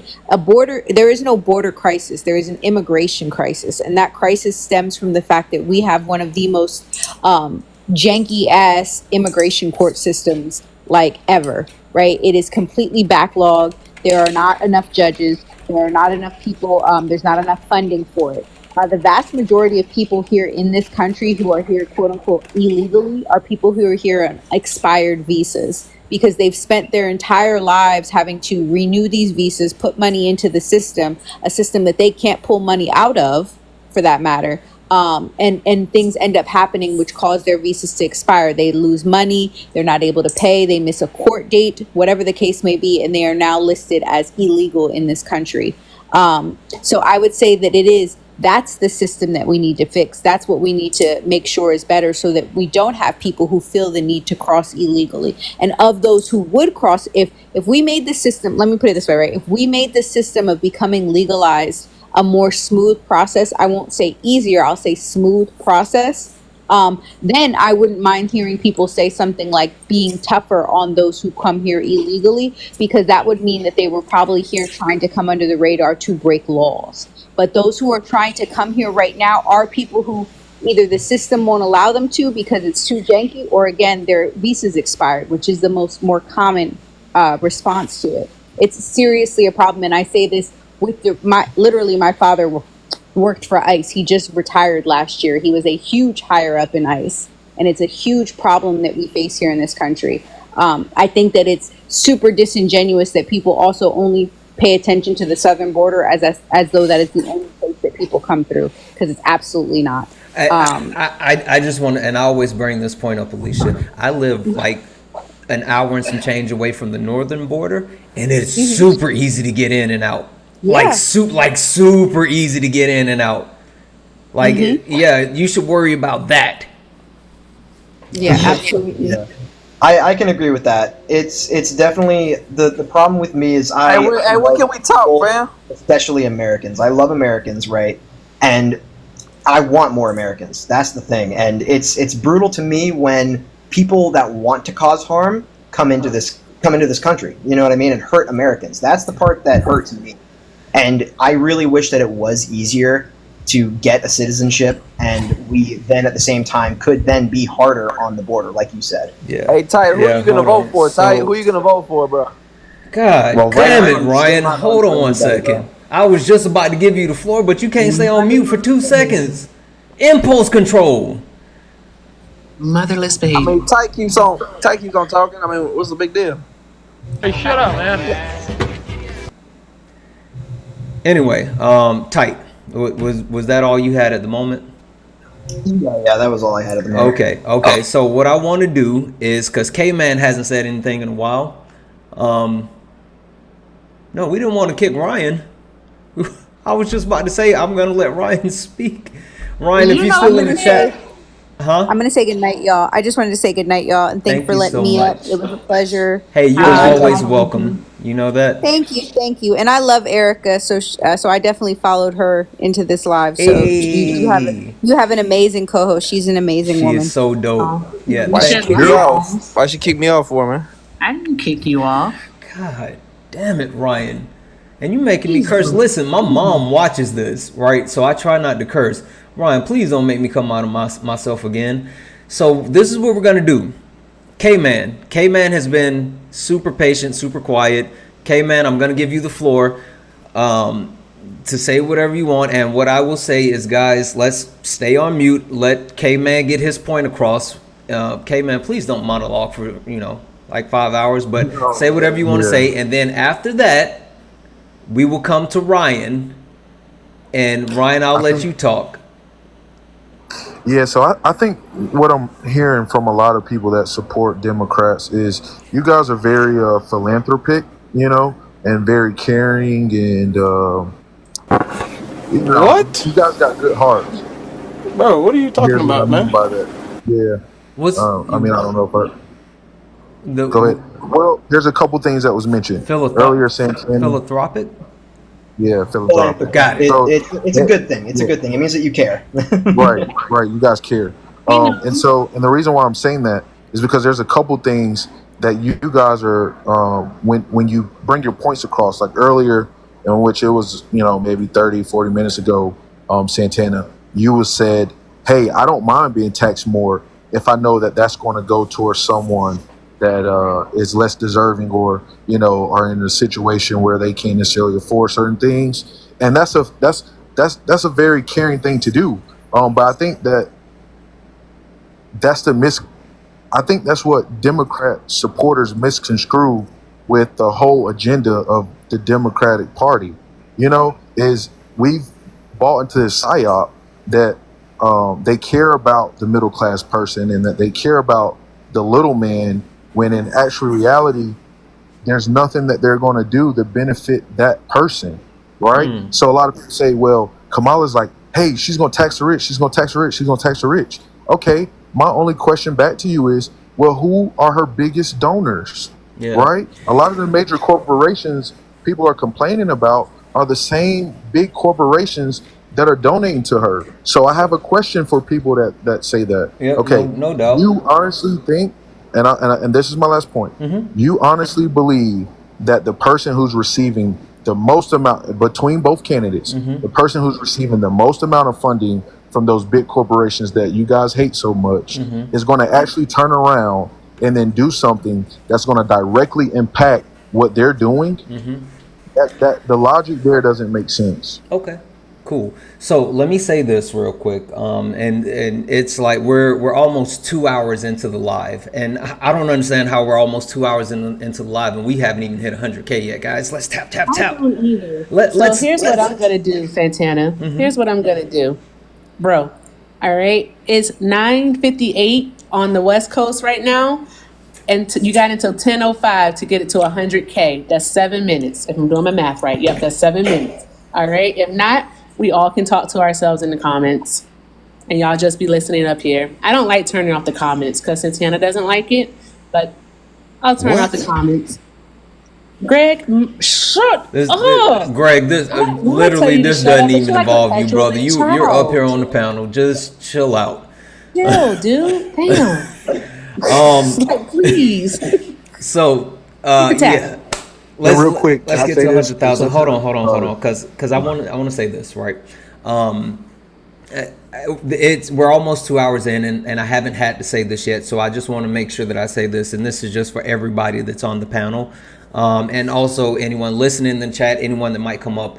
I want to level set, and I want to make sure I have to say this once a night, but I do have a boundary, and the boundary is making sure that we say, Kamala Harris' name right, or even MAGA right. I don't let people mispronounce either one of those. So I just want to make sure we understand it's Kamala. If you can't say Kamala, you can always say Harris or VP, but I'm letting everybody know that's my boundary. I'm asking you to respect it. So if you can't say Kamala, or if you don't even want to say Kamala, that's fine. You can say VP, you can say Harris. We call him Trump, we call him Biden, we call him Obama. That's fine as well. So I just had to say that point. All right. So is she Indian or black? Which one is it? Is that Can I ask a better question than that? Probably. Yeah, go right ahead, Type. A good to come off of what you said. Why do we call we've called every male president by their last name, but people call Kamala Harris they call her Kamala most of the time. I've heard that. Why don't we call her Harris as well? Yeah, Erica. They did the same thing to Barack Obama. They called him Barack. They would say Barack this, Barack that, Barack.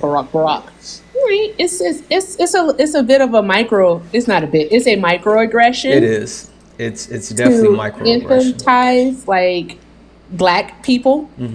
Right, because you don't deserve the respect of being addressed by as Mr. or Mrs. or the respect of being addressed by your last name. Yep. So that's what it is. That's why it's such a boundary for me, tight, because it is a form of microaggression that Black people have had to deal with, especially. And again, I have no issue with anybody saying Harris or whatever, but and even more than that, I do have an issue with those people who specifically say her name incorrectly, right? When people exhibit that they do know how to say it, and then they say it incorrectly on purpose. So, but yeah, that's what that is. K-Man, to you specifically, your question about whether or not the candidate who is receiving funding from these major companies is going to actually tax the wealthy and tax these companies. Yes.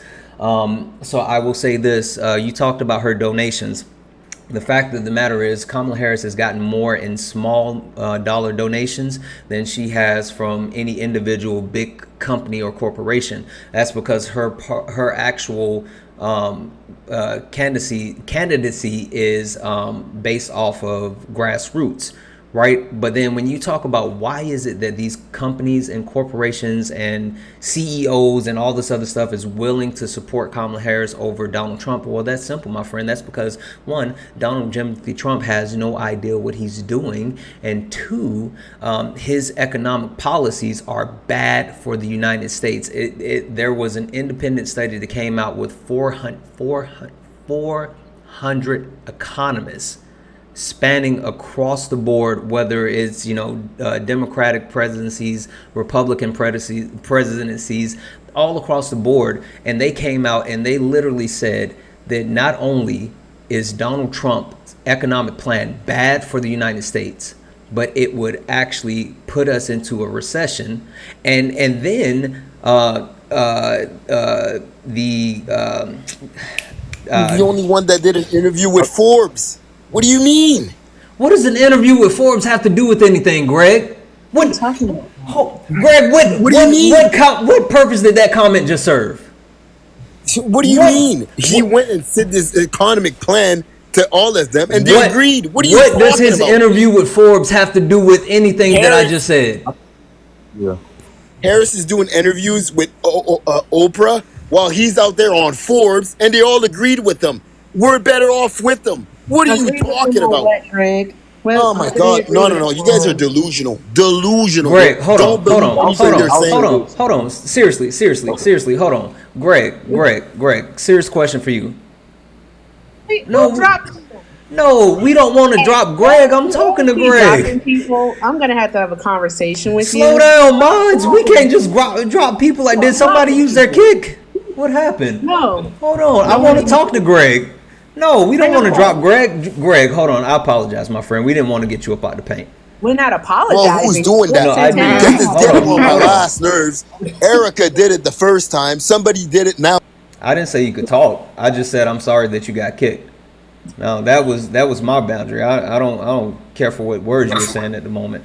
So the question that I do have for you though, is seriously. So your comment about like Forbes, right? What purpose does that, like, with the fact that he did an interview with Forbes, what does that have to do with the fact that literally independent economists are saying that his economic plan is bad for the United States? What does him doing an actual interview with Forbes have to do with that?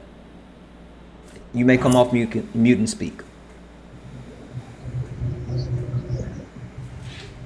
Yeah. Okay. So you're out here stating that Donald Trump is bad for the economy. When he went and did his, it wasn't an interview actually. He went over there to speak to the people, and there was a panel of experts there that asked him a bunch of questions, which he answered. And at the end, everybody clapped and they were happy about the answers that he. Wait.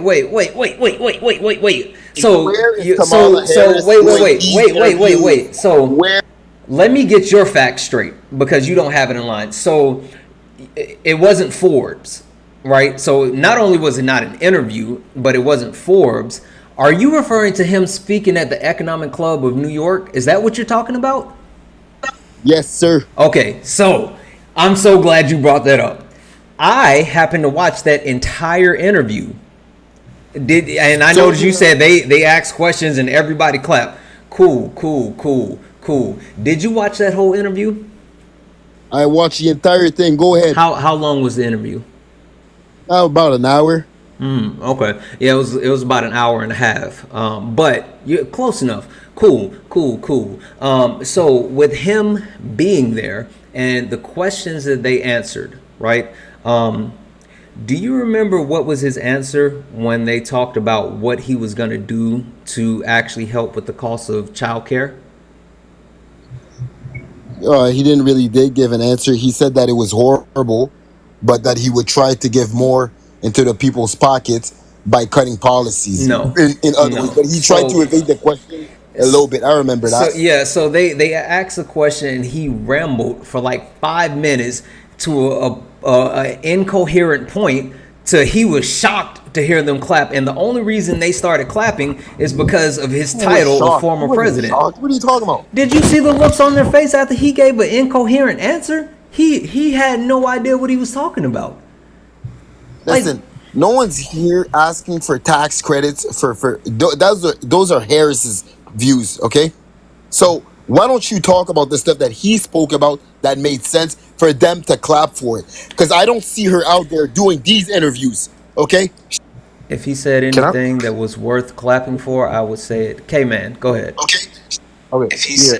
All right. And here's the thing, Greg. I understand where you're going with things, but what you have to understand is this: the way that you talk is the same way that they can show, like, hey, he's too emotional, or hey, he's raging off at his mouth. Santana had to correct you a couple times, bro. Like, there's a way of getting your point across. I agree with some of the things that you're making. I'm a supporter. But what you have to do is you have to be considerate. I'm a supporter. Hold on 1 second. Hold on. Hey, Greg. So you have an echo. Look, do this.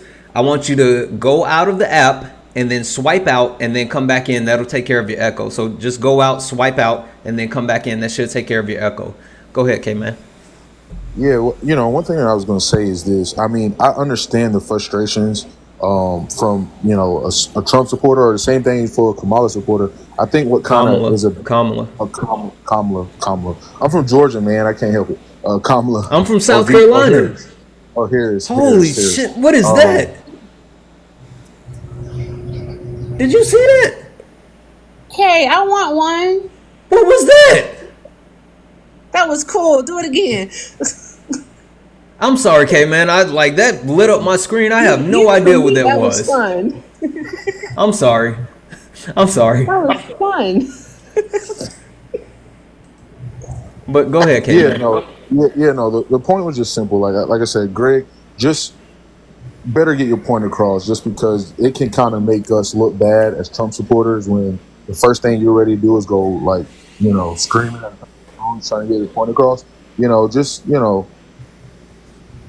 Yeah, I will say. Here's the thing: when he's stating things that don't make sense, and I call it out, while you're not doing that, that's my part where it takes me off. And let me just ask them this: when Donald Trump got shot at twice, if I can say that, how did you feel about that? Watch your words. How y'all feel about watch your words. Pew pew. I have a follow-up question for you. First of all, well, I'll just say this. I don't agree with any type of political violence. I don't condone political violence. There. Second time, no one actually took a shot at him. The guy didn't even get within eyesight of him at all. Great thing for the Secret Service. Third thing is, just because we say stuff and it doesn't make sense to you because you don't understand it, doesn't mean it's not right. So that doesn't mean you need to get all emotional because you don't understand what's happening. Plan is no good. That's what I'm you not said. saying the And I independent. said that it's a lie. It's a lie.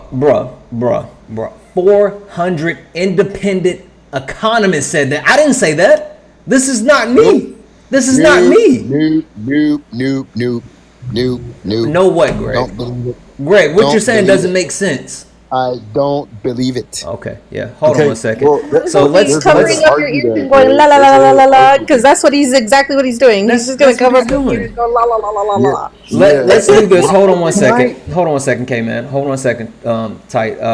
Dom 9091. You've been super duper patient. I want to get to you, and I apologize. Is there? What would you like to say, my friend? Actually, I want to talk to Ty real quick because Okay. he said he's a service member, right? Yeah.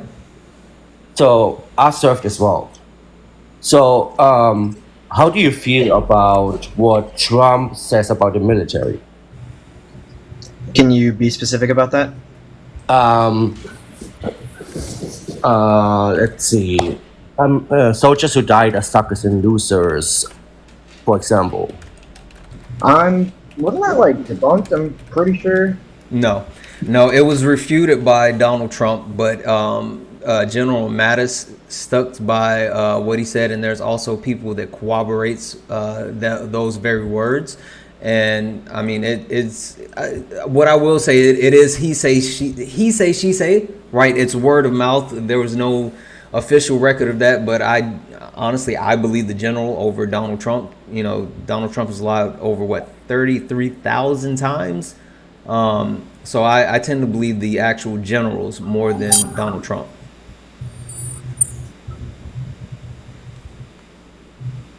I remember seeing something about that, but I feel like I remember. Oh man, that was 40 years ago. Jeez, that was a long time ago. Yeah, I mean, like I said, I'm not for either candidate. I think they're both trash. So, do you receive VA benefits right now? Yeah, I do. You do know Trump wants to take it away. There's no way that he's going to be able to even do that. Look at Project 2025. Come on, man. Greg, I'm not talking to you. Be quiet. Yeah, Greg, hold on, cause Dom waited his turn after you had your mantrum. Let Dom finish what he has to say. Howdy, partner. Go ahead. I mean, just look at Project 2025. It says it literally right in there. That's a thing that Trump wants to do because I'm hearing all kinds. I hate the media, right? I don't take anything people say at face value. I have to see hard proof of that shit. Erica, look! Online, Look, right? Erica, You know what I look! mean?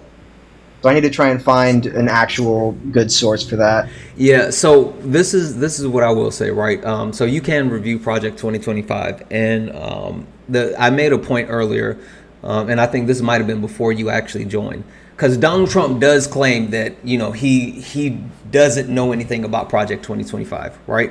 Cool, but he's literally pulling certain things out of Project 2025's playbook. He's literally speaking to it. And two things that he recently said within like the last 48 hours. One, when he was at a rally, he was talking about how they want to do away with the Department of Education, which is literally in Project 2025. He said he wants to do away with the Department of Education and send it back to the states. And then he also made a statement about getting rid of the woke generals in the military, which is another part of Project 2025, which allows the president to remove different political figures within the political figures to replace them with anyone that they actually choose now. And I'm sorry, my co-host Erica had her hand up, and so I think she had something that she wanted to add to it. I'm gonna have to wait for this ad to end, but there is Trump lied, of course. If I could just say something, if we're gonna But do I with the fact checking. I wasn't finished, Greg. So I want to Nah, keep on sure, talking, we're right. Greg. Go ahead. Yeah, So whatever. thanks, Greg. Appreciate you.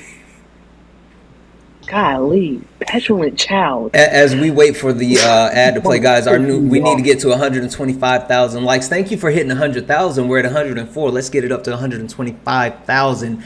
Tap, tap, tap. Thank you, guys. Oh, yeah. K says special shout out to Agenda 47. Agenda 47 is the watered down book for dummies version of Project 2025. But go ahead. That's what I always say.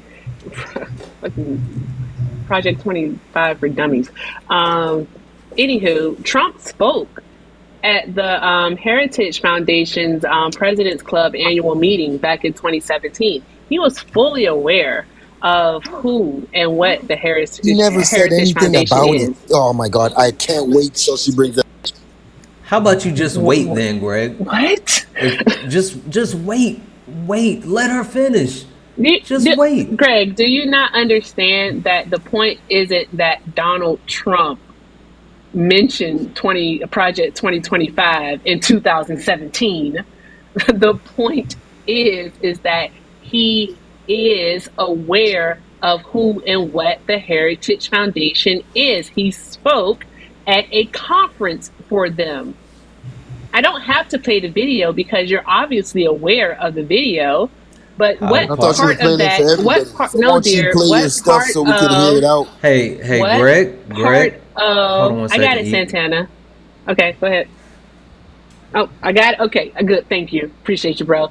So, what part of he was aware of the Heritage Foundation don't you understand? Because that's the point that you seem to be arguing. He didn't say anything about it.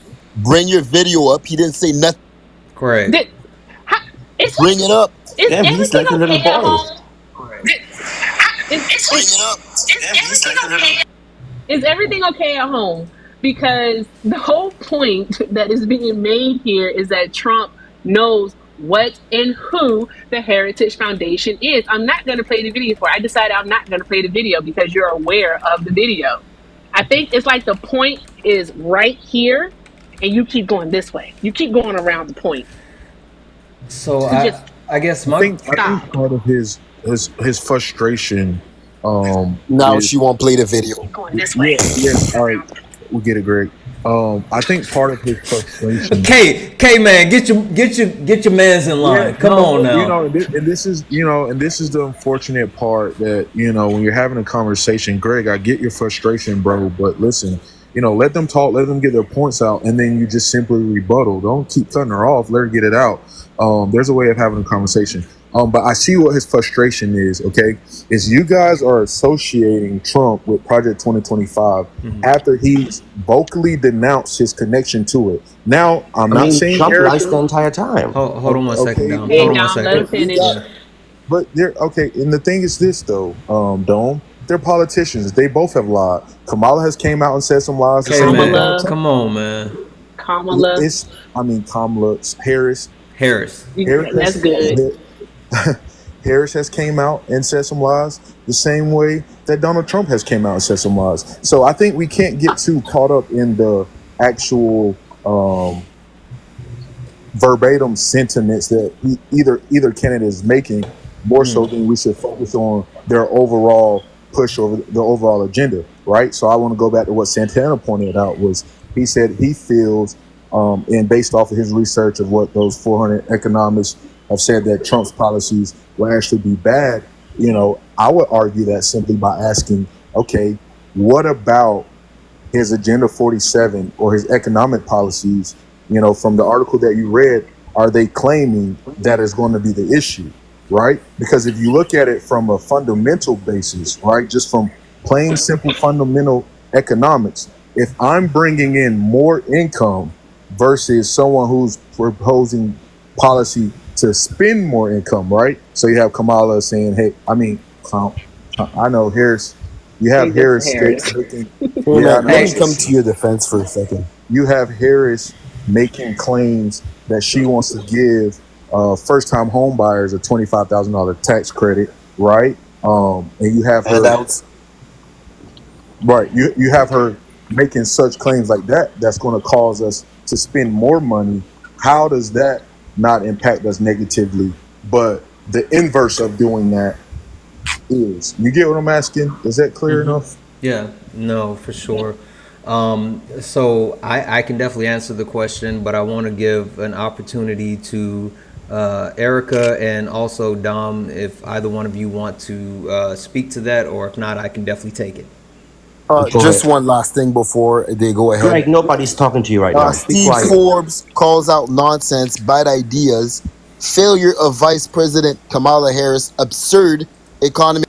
Greg, he has some daddy issues. Kamala, Greg, look it up on Forbes. Also Kamala. Look it up on Greg, Forbes. Literally, the facts are there. Greg, like literally, you're not adding anything to the conversation. at all. Oh, I got facts for You've days. never let anyone finish a day in your life, have You, you? but Nope, especially not you. You've never let anyone finish, especially a woman. so Greg, you literally said, to add on to what K-Man said, which if you were gonna speak to what he said, then okay, cool, but you took it in a completely different direction. Like a completely different direction. You're not talking about what he said. You just I feel like he was like frothing at the mouth. Yeah. Like So he probably had like that white stuff on the side of his mouth as he was saying all of that. I know he did. I know. So let's get back to K-Man's question, because that is a valid question, right? I appreciate you with that. That's definitely. Ryan, I'm bringing you in, but Ryan, please have some impulse control. I'm bringing you in. Please have some impulse control. K-Man, keep your boy in line. You want to emasculate all the guys in here, bro. I haven't had an issue with K-Man at all, but he's the only one that has impulse control. Nah, I feel you. All right, can you please go on mute for me? See what I'm saying? I didn't even have to ask you. I could have just muted you. So, K-Man, to get back to your question, because it was a good question, right? And just to level set to make sure we remember the question,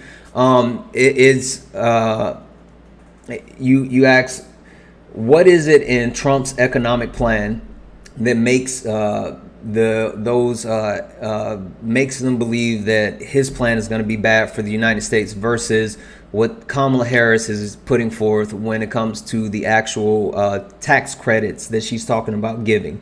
So, Erica, I'll give you first rights. If you don't want to talk about it, Dom, I'll let you take a swing at it. If not, then I can definitely talk to it. But I want to give you guys an opportunity. I have something as well.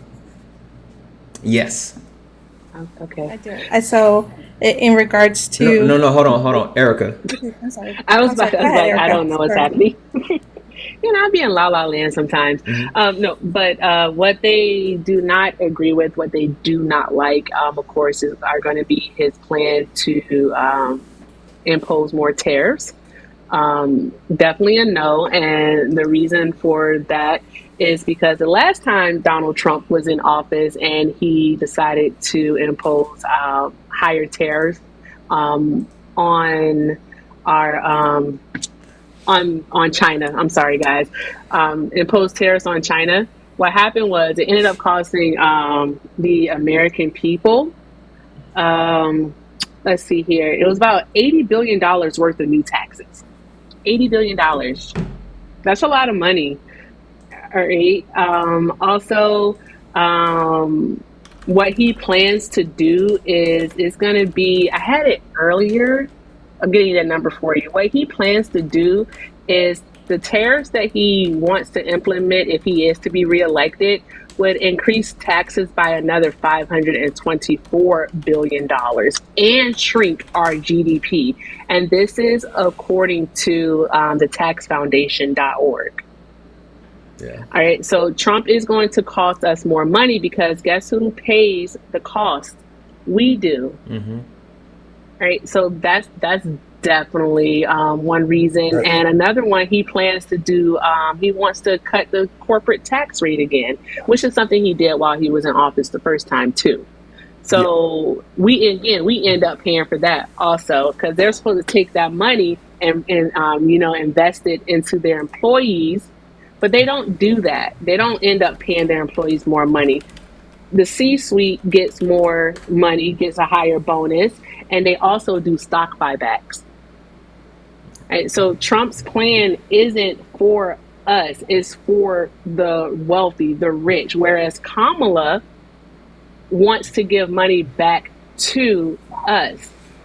All right, the average citizens, because I'm sure nobody on this panel is making more than $400,000 a year. If you are, please tell me, and how can we be friends? All right. But with that said, the home buyer credit definitely is going to help a lot because one of the main things that people struggle with when purchasing a home is having the down payment. So having the liquid money, just having $25,000 in cash, like, wow, thank you. So that would definitely help.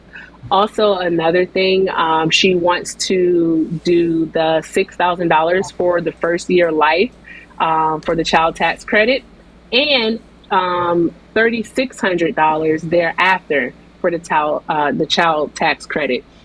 She's also wanting to help those people who file single, all right, reducing their tax liability, I believe by $1,500. So Kamala really does want to help us. Will her plan basically maybe cost money? Yes, of course it's going to cost. But the point is that it's benefiting the American populace. It's not just for one set of people. It's to benefit everyone. Can I We respond? don't need no handouts, Miss Erica. Can I respond? Ryan, I swear. Seriously, Actually, you are worse than my 10-year-old. actually, one second, because K-Man, I would let you respond, but I do want to let Ryan respond for you first. So, Ryan, what did you get from what Erica just said? She thinks that Kamala's plan is going to be better. Kamala Harris or VP, but let's Kamala. All right. Kamala. I don't mean to have any microaggression towards anybody over here. Thank you. I'm still trying to figure out what that even means, but all right. There's gonna be more money with Trump is because there's gonna be more money going in. The issue right now is that nobody has the money anymore. Like there's not enough money being spent. All right, and this is why it's an issue. And Kamala is gonna continue to do exactly what Joe Biden is doing. Maybe she's wrapping it up in a different way, but while Trump was in office, did we or did we not have a better economy? Were the price of goods lower? Was a Yeah. Go right ahead. I'm just gonna say. Question. Hold on one second. I'm gonna say Jones. Is that okay if I just call you Jones? Yes. Okay, Jones, take it. When you kind of like tripped over yourself on that one because you said nobody's spending. The problem is if you're not understanding economics in general, the more you spend, that higher that inflation rate goes. So you don't necessarily hold on, Ryan. Hold on. You don't want necessarily overspending. When it came to Trump, he raised the deficit every single year that he was in office, not just 2020, every single year that he was in office. And then he spent all that money while he dropped taxes from 21% to 15% in corporate taxes. Okay, so now not only is there less money coming in, he was also still spending money. On top of it, if you're talking about his economic plan and why people say this is a terrible plan, you could go look congress.gov. There is a 76 PDF paper written by the Senate in October 21st, 2020, before Biden even came into office. Before he even was voted into office, where it states, it was written by and I can tell you right now, it was written by the Committee of Foreign Relations in the United States Senate, which was predominantly Republican at the time. So when you're taking a look at that, in there it states that, excuse me one second, I will pull up that passage. In there it states, Trump's narrow and transactional view of international relations has alienated the United States allies and partners. U.S. allies have been the targets of President Trump's transactional approach to foreign policy and are increasingly asking how the United States' approach to international relations differs from that of Russia and China. The Trump administration's use of tariffs against allies has led them to halt or reconsider cooperations with the United States in a number of critical areas. U.S. allies are increasingly ignoring U.S. objections to their policies because they believe that the United States is deliberately undermining their interest. So, on top of it just being a bad economic idea, it's also a bad foreign policy idea. Yep. That's actually see if I would have chimed in after somebody was talking like that, you would have cut me off. She gets to do it because What why? are you talking about, Ryan? I'm giving you Oh, a hold source. on. I'm She actually got to giving you a chime in source, sir. while I was I talking. gave you an actual Let's source. try not to get off track here, guys. Look, I mean, my whole thing about the economy Supply, demand, and with drilling tariffs and has all that, nothing to Ryan, do come with on, man, give me a anything, chance right? here. I'm Give me a gonna mute chance, the whole dog. panel. Look, Being energy you independent might has agree nothing with to me do with here, nothing, Ryan. does You're it? probably gonna agree with me here, bro. Just give me Hold on a one second. second, type, because I was actually in the middle of being Oh, about my to say bad, bro. something. Go ahead. Biden cut off the Keystone Pipeline, but that has nothing to do with anything. Okay, go ahead. Ryan, you don't know things. Please just stop for a second because No, okay, fine. the things that you know are wrong. They're wrong. They're Okay, wrong. because I'm Trumper, because I'm a Trump No, supporter. it's Okay. because they're wrong. If you said something was right, like I would say, literally, I'm sitting here saying that K-Man asked What a causes the question. prices of goods? What Anyway, like I was the saying, prices of goods? How are they determined? I'm asking. like I was saying, guys, couple of quick things before we get back Cost into of it. energy. Cost of energy is high. Hey Ryan, didn't I say have impulse control? See, y'all don't want me to. Ryan, I'm talking. I'm talking. Bud, I'm You don't want talking. facts. You don't want. Ryan, I'm talking. Just kicking. I don't He want has to kick him. I don't facts. want to kick him. I don't want to kick him yet. I want him to stay because I want to talk to him. What I want to say though is, guys, we're trying to get up to 125,000 likes. We're at 113 right now. Let's tap the screen. Let's get up to 125,000 likes. Also, share the live out. We have our subs goal. We haven't added any subs tonight. If you are interested, please subscribe. Subscribers get access to, one, they get priority on the panel. So if they want to come up and say anything, they get to the panel quicker. They get access to subscriber only live, subscriber only chat. They get access to our Discord where they get a bunch of cool information, and they get access to what's called a weekly kick. Meaning, if anyone is tired of hearing, Ryan's mouth and they're a sub, Hint. you can actually type in the chat weekly kick, and Ryan would get kicked from the panel, and he wouldn't be able to come back and talk tonight. So that is a bonus that you get for being a subscriber. So please, if you're interested, go ahead and subscribe. We haven't had any subscribers added tonight. So let's do that. Also, one last thing, Erica is currently at 929 followers. We have 174 people watching this right now. If you are not following Erica, please follow Erica. We're trying to get her to 1,500 followers. I know we can get her to 1,000 tonight. Ryan, go follow Erica.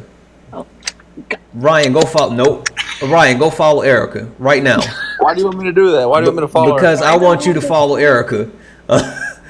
Guys. For what? I want you to follow Erica. Somebody has an echo. You do. Someone said, how do you subscribe? If you click on The star right above Santana's head. Oh, okay. I was just about to say I can't see it. Yeah. Click on the star. Thank you, Happy Hippie. Yeah. Also, you can go to my page and you can select to subscribe from there. But you should see like a star somewhere. Halo just sent us up. Thank you, Halo. Oh, thank you for the heartbeat. Halo's the best. She is. Halo is amazing. But yeah, all right. So let's do this because I don't want to. Oh, and now we're in a subwave. We got 15 minutes to get 5 subs. We've added 2, so we need 3 more subs within the next 15 minutes. Zip and Phil, you guys have been really patient. So Zip, I will let you Zoopy. You actually so Zoopy, hard. You got it right there for me. Zoopy, is that right? It's right. I actually happen to also be an Erica. To be a what? An Erica. Oh, awesome. How do you spell your name? With a C, just like you, apparently. You spell it the right way. Yay. Yeah, well, very Erica. Nordic of me. Erica's Knight. That's my nickname with my last name. So my parents are jerks. They named me with the initials Easy, so that's fun. Mine, I wouldn't say mine, but okay. But I feel like someone's gonna come for me right now. But can we just go back to the $2,500 first time homebuyer tax credit Sure, and we can why go where you want to go. people are like so weird about like I don't I actually understand. do have an answer for that. Well, let me ask the If you question want. before you give me an answer because that's weird. Go ahead. Why are people so mad about this? Go ahead, Tyke. Okay, so as far as I'm aware, the reason that people like kind of get in their britches about it is because the just giving away money like that is going to do the same thing as the stimulus checks did, right, during COVID, where it's just going to make everything more expensive. At least that's from what I've understood so far. Where if every single person gets What the fuck is it? That's not true. That's not true, Tyke. That's not true. The stimulus well, I checks mean, did not do if that. everybody gets the $25,000, if everybody gets the No, $25,000, no, wouldn't that's not sellers everybody. then bump Hold on. everything up? No, 25K? that's not okay. Wait. Oh, hold on. If I may. But before you, because I will let you may, but before we do that, I just have to dispel, no, the stimulus checks did not cause us to be in the economic situation that we were in after COVID. It was a lot of different factors, but it was not the stimulus checks. That is not true. But I'm sorry, go ahead and speak to, holy smokes, we added more subs. Supply and demand, bruh. Yeah, Thank you, Erica. Go ahead. It's so wild to hear Erica because I'm like, oh wait, me? No, it's not me. Yeah. It's Erica. Is that Erica? But here's what's crazy when I hear this line of crap, basically, is this isn't like a give out. This is a credit. Exactly. For first time home buyers. So I need this myth dispelled right now. First time. We're not talking about the person that already bought their place, that is selling their place, and someone else who has already bought property and is selling their place. We're not talking about those people. What we're talking about are the people who need that little bump, is what I call it. A little bit of help to buy their first place. That's not going to do anything weird to the economy. It's not a give out. It's not any of that. Can I answer that? Can I answer that? Understood that then. Okay, can I answer that? Yeah, go ahead. Okay, yeah, I was waiting on Santana. Yeah, go ahead. I'm sorry. All right, cool, no, it's fine. So, here's one thing that I feel that most people aren't understanding when they say what you're saying. Yeah, it is a good idea, right? How about we give $25,000 to people who are trying to buy a first-time home? That's a good little bump. It should help them out, right? Well, we got to look at the adverse effect of that, okay? Because the issue we're facing right now with the housing market and why prices of the houses are so high, it has nothing to do with anything other than supply. We have a supply chain. Oh, I'm so glad you said that. Keep going. Okay, yeah. So we have a supply issue, all right? We don't have enough homes to meet the current demand of buyers. So if you turn around and you say, hey, I'm going to incentivize there to be more buyers than there is the supply, you're going to inflate the value or prices of homes even more because you just added more people into the buying pool. That's not true. Oh, hold on. And No. You got it. No. This is on me. This one's me. Santana got it. Please say it, sir. Please say it. I want you to say it because I know what you're going to say. Zupi, this is exactly true. Hold on. Let me. We're having a problem. Okay, man. Let me talk to you. Okay. Let me talk to you with the money gun. So funny. Okay, man. That's why there's two sides to this coin, right? That's why Kamala Harris is talking about incentivizing builders to build 3 million new homes as well to, one, drive down the overall costs so there will be more homes built, so there's more opportunities, so people can't raise those prices. But you mentioned how like the housing market is basically a seller's market right now, right? Do you know why it's a seller's market? Yes. Why? So it's a sort of a dichotomy. So basically, the issue you're facing is pre-COVID, post-COVID. Nope. Pre-COVID. Yeah, I didn't Yeah, finish but my answer. that's not even close to being right. Yeah. Well. That's wrong. Okay. Well, tell me what's right then. I Okay. guess if I can't answer it. Yeah, it's not about COVID at all. What it is that I didn't say it was about COVID. I was going to get into mention the dichotomy of the difference between pre-COVID buying and post-COVID buying. I wasn't going to blame it on COVID. I was going to bring up the differences as far as a consumer. So well, okay. But So came in with all there was this something. so that's wrong. There was something specifically That's that not happened. wrong. There was something that specifically happened around that time frame. What happened, my friend? We're talking about interest rates. Mm-mm. He's trying to get you to say Trump. What did Trump do? Tight, do you know? Tight, I know you know what Trump did.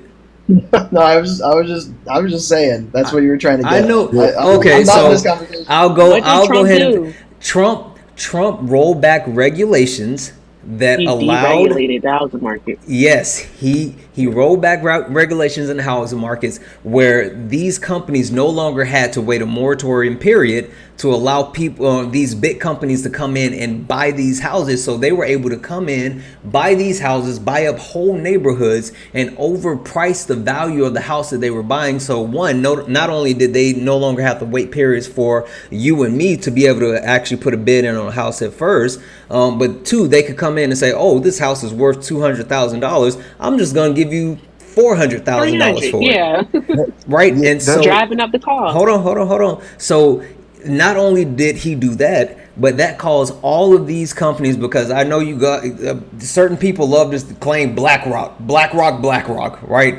But all of these companies came in and they bought up all these houses, and then not only did they buy these houses, but then they decided, oh yeah, I spent $400 million on this house. This is now $1 million home. So the price skyrocketed from there because companies own these homes, because Donald Trump said, you guys don't have to give first crack to the everyday citizens anymore. Anybody can get it at any time. So that's what happened to the housing market.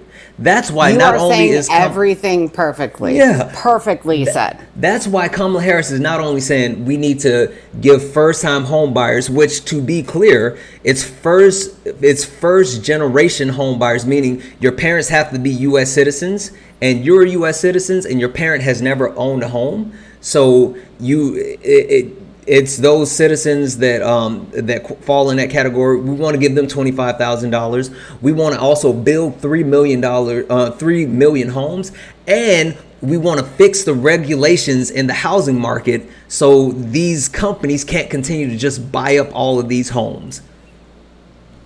Can I give you a little bit of extra when it comes to Go just ahead, Chicago? Go ahead. Because I'm a realtor in Chicago, right? And I want this for people who are first-time home buyers, because I know how difficult it is in this current market without supply. And basically what we're talking about is supply and demand, and you said it perfectly. Like the regulations and what you're allowed to do, and it's just garbage in general. I'm trying to make money, but that's not actually how I feel about people being able to buy their first place. It's disgusting and weird to me that someone who may get that $25,000 first-time homebuyer credit couldn't even buy anything in the entire city of Chicago right now because of what you just said. Can I add on to that? Yeah, go ahead. Yeah. So it's. I got a question right quick though. Oh, hold on. Let her finish her point. Well, I mean, I haven't got to get no question in. Yeah, Ryan, give her a second. Let her finish her point, and then you can demonstrate whatever you want. Yeah, so the incentive is the innovation fund for local governments is $40 billion for local governments to build housing. So if you didn't know that, that's the amount that she's actually giving, not just the $25,000 to first-time home buyers. But then on top of it, you have to understand what her economic plan is causing $50,000 tax credit to small businesses, which actually helps to build the economy because they could put more into the economy and not just giving tax breaks to large corporations. There is a plan to put the corporate tax back at 21%. So this should not drive corporations overseas because they were at 21% before. They could still pay 21%. It's not going to be to their detriment to pay back the 21% they were already doing. Even if you are quote unquote MAGA, a lot of times MAGA is referring to the 1950s and 60s where corporate taxes back then were at 35%. So those corporations aren't going anywhere just because you increase their corporate tax. And then on top of it, the Biden and Harris administration already has done things to help the middle class, help the economy. If you haven't already know that the CHIPS Act has already formulated plenty of jobs here. We're at the lowest unemployment rate so that people of the middle class could actually pour in their money back into the economy and spend and be able to have that money because we have the lowest unemployment rate as it is right now. And then you also have, it also causes the United States to be less dependent on places like China for microchips and things like that. They've also increased the pipeline for gases so that the gasoline rate is also at a low because of pumping out oil on in our domestic area so that we wouldn't be dependent on foreign oil as well. So all of these things, they've already not only been doing it, but they are planning on to continue doing it into the Harris administration if she becomes president. So, and I'm sorry. I want go ahead. Was that it? Yes, that's it. Okay. Jack Smith 373. Jack Smith 373. Literally, you didn't listen to anything that we said. Literally, Jack Smith 373 literally said, if you give a $25,000 credit, the houses are just going to go up $25,000. We literally just spent 30 minutes talking about this. What are you doing? That's supply and demand. It's like this infuriates me because I don't think. Hold on. I'm sorry, Erica. But Ryan, I did say Ryan could go next, and Ryan showed a little bit of impulse control, just a little bit. So we're gonna let him demonstrate everything that he knows. So you're telling me I was a good little boy this time, so I can talk. I know. Yeah, I said. I appreciate you sweet what I said was that you acted like an adult for the first time since you've been up here. So I'm gonna treat you like an adult, which is giving you the time to speak. All right. I was gonna ask you a question. You know, I believe that it's a big monopoly when it comes to these big corporations allowing jack up prices, whenever they feel like. We know that this economy is ran by, a system that is not for the people. I mean, we don't need to kid ourselves. I don't believe that Trump has anything to do with what was going on with the housing market whenever these companies were able to come in and buy it. But yet, Dude, did you literally listen to anything I said? Yes, I did. That's what I'm saying. He signed the actual deregulation of the housing market. So how did he not have anything to do with it? Oh, okay. I didn't hear you say that. Yeah, but that deregulation was steered towards providing private builders, the ability to build homes. So, for example, if you take what Democrats love to do is they love to impose regulations.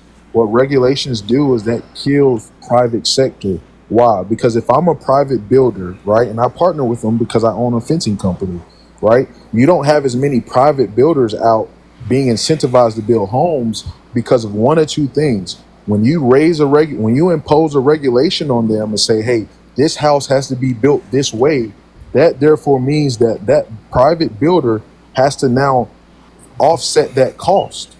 So if I have to build it and you tell me I gotta follow the code because of this new Green Deal Act or whatever the case may be, because we want to offset carbon emissions or whatever, that's fine and cool. But now I have to buy whatever that thing is and put it inside of my building. So as a private builder, someone that's part of the private sector, right? What do you think they're going to do? They're in it to make a profit. In order for them to make a profit, they can't make that at the expense of paying for stuff that the government is forcing them to have. You follow what I'm saying? But you just missed the 40 billion. Ooh, that You was just missed cold, $40 man. billion for incentive for building. You just talked about incentives for building. Yeah. I just mentioned $40 And- billion for incentives of building. And, I don't understand. You totally missed the point. On top of all of that, the regulations that we're speaking about, it's not regulations for carbon emissions or anything. You know what? It's funny. People use the Green New Deal as some type of boogeyman, right? We talk about like being, competent when it comes to climate control and things like that. A lot of Republicans use that as a boogeyman. The regulations that we're referring to is you can't have this electrical outlet near, a bathtub because, it can electrocute someone. You talk about the safety regulations. Those are the type of you talk about why is it that people aren't eating boar's head meat? Why are we not eating boar's head meat right now? It's because Donald Trump rolled back the actual regulations for them as far as how long they can store this meat and how long they have to get rid of it. And so these companies put out a bunch of bad meat.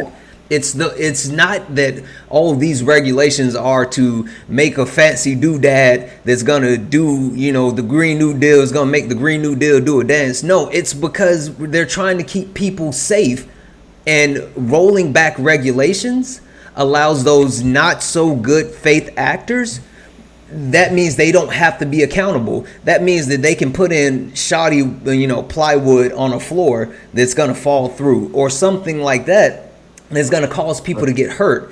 And even more, when you talk about these regulations, you said the regulations were geared towards the builders. No, they were not. They were geared towards the company. And even more so, if you wanted to say, I'm going to deregulate to help builders, why take out the part where companies had to no longer wait to purchase these homes? Why was that added in?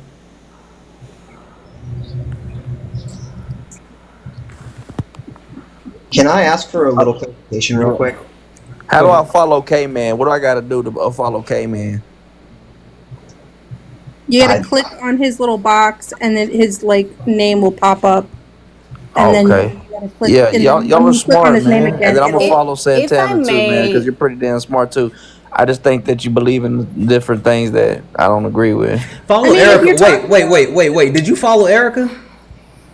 Ryan I would yell at Ryan. Erica, you know what? Because you know what? She don't try to overtalk anybody, and I like that. That's really feminine quality about you. I love that. Swear to God. Oh no, he didn't. Ryan, shut the fuck up. Okay, never mind. Ryan. Yes, sir. If I can circle back. Wait, hold on. What you mean? Hold on. I do. Hold on, because Ty had a question. Yeah. Go ahead. So when we're talking about the housing and stuff, were you saying first time home buyers or first generation? Meaning if my parents owned a home, would I get a $25,000 tax credit for my first home? No, you. Or is it? Okay, so. I feel like that wouldn't really benefit a majority of Americans. It would. So the purpose behind this is targeting and creating first. Look at Kay. Kay, you're so smart. It's targeting and creating first generation wealth. It's trying to bring people up from lower class to middle class.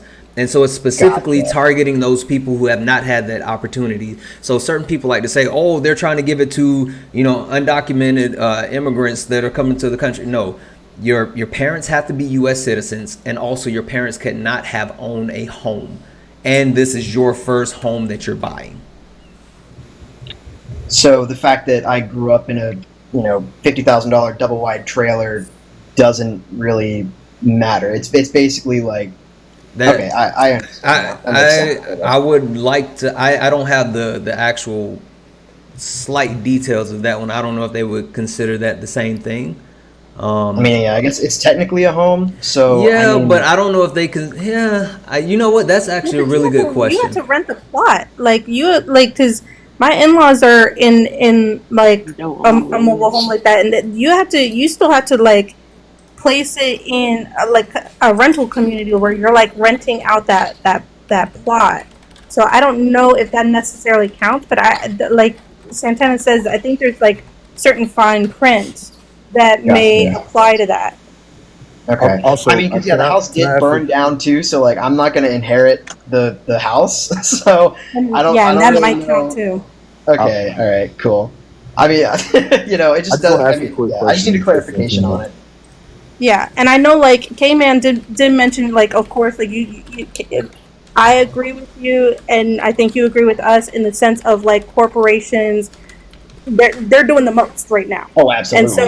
And so for what it's worth, this is why I also mentioned the $50,000 to small business owners because they also deserve a chance to not only flourish, but I think it also promotes anti-monopoly. And when you have an anti-monopoly, it drives the cost of goods and services down. Yeah. I do also want to clarify for chat that I'm not voting. I'm not voting. Yes, you are tight, and you're gonna come back to my live every single night until we get you voting. Oh my goodness! Hold on one second, because Santana. yeah, I do want to do this because everybody on the panel has had an opportunity to speak except Phil, and I'm so sorry, Phil, that we haven't gotten back around to you yet. Phil, how are you this evening? I am okay. I've been just kind of listening and doing my own little like side research, so it's all good. Okay. So guys, I'm about to give the floor to Phil, but I want to say I know we can get to 150,000 before we finish the night. So we're at 123,000 likes. Let's tap the screen. We need 6 more subs to hit our sub goal. So if you're interested in subscribing, please do so. You get access to a whole bunch of cool stuff, including the Discord, which Phil is now a part of the Discord. And thanks to Phil, I'll give you guys a sneak peek. We're going to be making some additions to the Discord, so stay tuned for that.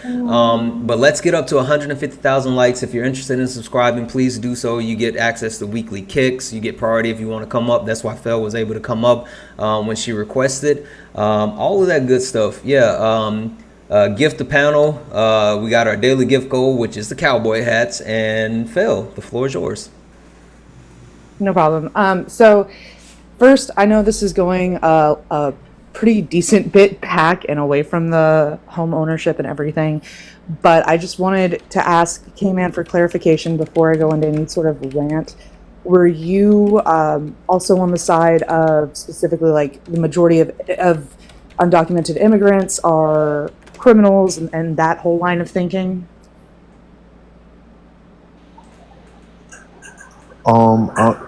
No, I wouldn't necessarily say I subscribe to necessarily saying that majority of them are criminals. Do I think that coming in America illegally is something that we should, I don't know, support, I guess, for lack of a better term? No, I don't think we should support that. Now, I'm not going to sit here and say that they're coming over here and they're committing all of the crime as if we don't have crime already. But, you are seeing it, which we have all seen. Certain groups are coming over here and causing behavior that we shouldn't allow in America. Whether you're white, black, illegal alien, it doesn't matter. Certain behavior shouldn't be supported or,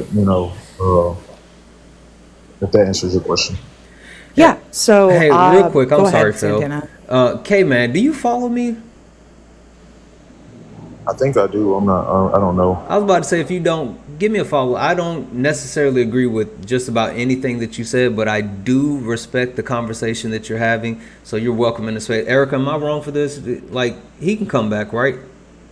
Yeah, he can come back. Okay, all right. Okay, man, you're welcome here. Eyes with it, though. I roll my eyes at everything. I forgot the camera was on. My bad. I'm sorry. Go ahead, Phil. He can come back, though. He can come back. You can come back. So hey, K-Man, I'm going to throw...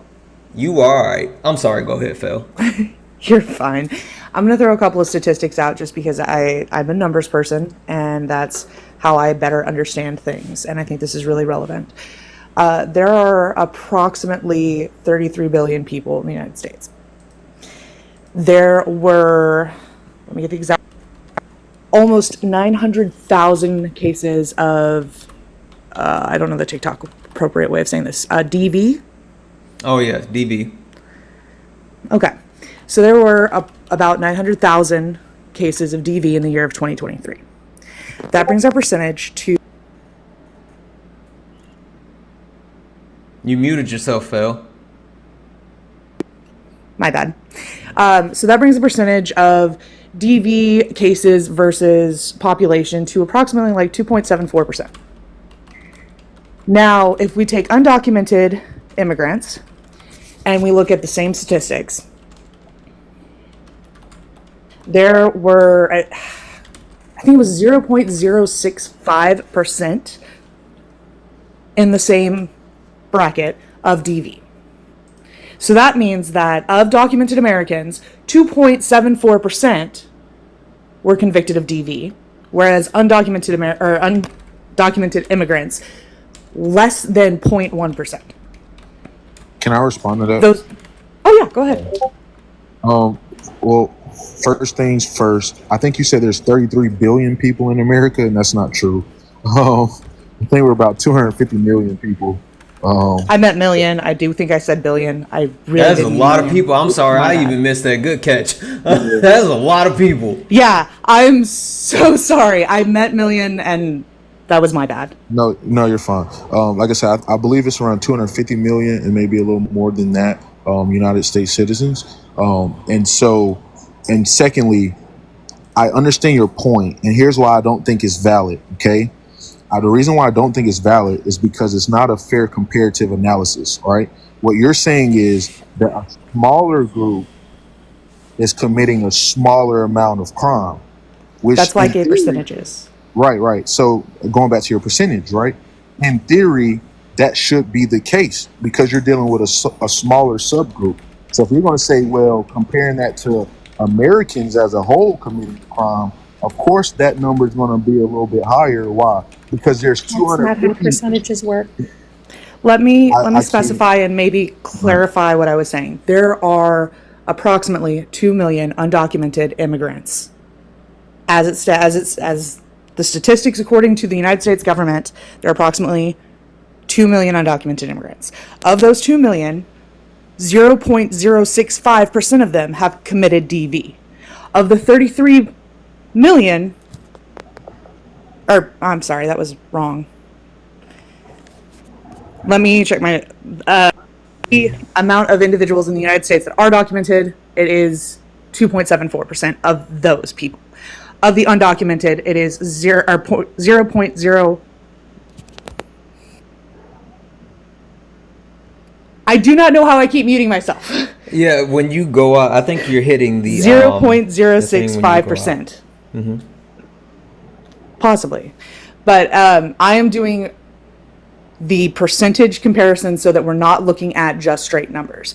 I'm trying to compare out of the undocumented immigrants to the amount of documented American citizens. Okay, can I ask another question? I don't know Absolutely. what the TikTok way of. I don't know what you mean by DV. Is that domestic? Yes. That's okay. Exactly All what it right. is. So and then I would kind of, if that's the case, I would ask you this question: if I'm an undocumented illegal immigrant, right, and let's say I commit DV to my spouse, who ideally would probably be undocumented, illegal, or whatever the term is, then who would my spouse call to report? It's actually very rare for the spouse to be the one to call the police. Right. Well, I'm just asking in general, right? So if I'm an American citizen and I commit that as another American citizen who would ideally be my spouse, either one of us would know, hey, we can call the police, right? Because that's the benefit of being an American citizen. So what I'm saying to you is that your numbers cannot be factual from the basis root of, if I am an illegal alien and that is the case. Hey, it's undocumented immigrant. Undocumented immigrant. If I am an undocumented immigrant, then who do I have the luxury of calling to report that same thing that you're saying that a more percentage of Americans are able to report it? So the problem with that goes into the ideology and the psychology of everything. At the end of the day, am I allowed to say the word battered? Does that work? Mm-hmm. Is that okay? Mm-hmm. A battered spouse isn't going to call the cops. More often than not, it's a neighbor, a concerned coworker, or a friend. It's very rarely ever the spouse that calls. So in that sense, I think it is fair to say the percentages, because you have the individuals who don't feel they can call the police, whose neighbors are still going to call, and then you have the people who do feel like they call the police, but because of psychology, the battered spouse won't, whose neighbors still call. At the end of the day, if we want to take psychological statistics into consideration, which I understand some people consider it a black science, but if we want to take that into consideration, we are still looking at a very drastically different demographic. Right. And the only reason I bring it up is because that is across the board. We're not just talking DV. We are talking every documented crime by undocumented immigrants is a percentage-based, statistically lower amount than we have in our citizenship. Because you're dealing with a smaller population. That's what I'm saying to you. So if you're going to say that there are, for example, if you're going to say that there are less people that on the road that drives trucks compared to the people that drives cars, then and the percentage of accidents that come from that, then it would be lower for people that are in trucks. Well, then the simple argument to that is because there's probably more cars on the road. So if there's more cars on the road, that's why I'm saying that. I'm simply saying to you that using that percentage is fallible. It's a fallacy. It doesn't stand because you're dealing with a smaller proportion group. So of course that statistic cannot be a higher number because you're comparing it to the overall number of crime. So when you say 0.0 something percent, that's based on the overall crime that's being committed. That's not being based on. I just want to correct you on that. I'm not saying the overall amount of crime committed. I'm saying the amount of undocumented immigrants convicted of the crime. So we are looking at a percentage base, specifically going off of the percentage of undocumented immigrants convicted, not overall crime. I'm not saying they commit 0.065% of that crime. I'm saying 0.065% of undocumented immigrants are convicted of that crime. Even in that case, goes back to my last point. How are we fairly documenting this if, for example, you said that more people that commit DV aren't the ones that are telling on themselves in essence, right? Calling the police, and that it's a neighbor. Well, if I'm a undocumented. Hold on, I don't want to cut off your train of thought, but man, I got to give it up to you because you, at the very least, you're trying and you keep correcting yourself. I appreciate you. I genuinely do. Thank you. Go ahead. Yeah, but what I'm saying is, if I am an undocumented person, more than likely I'm going to live in an area where there's other undocumented persons. So who's going to be the neighbor or the person that you're going to say is going to be the person to report that I just committed a crime, to especially one that's like DV?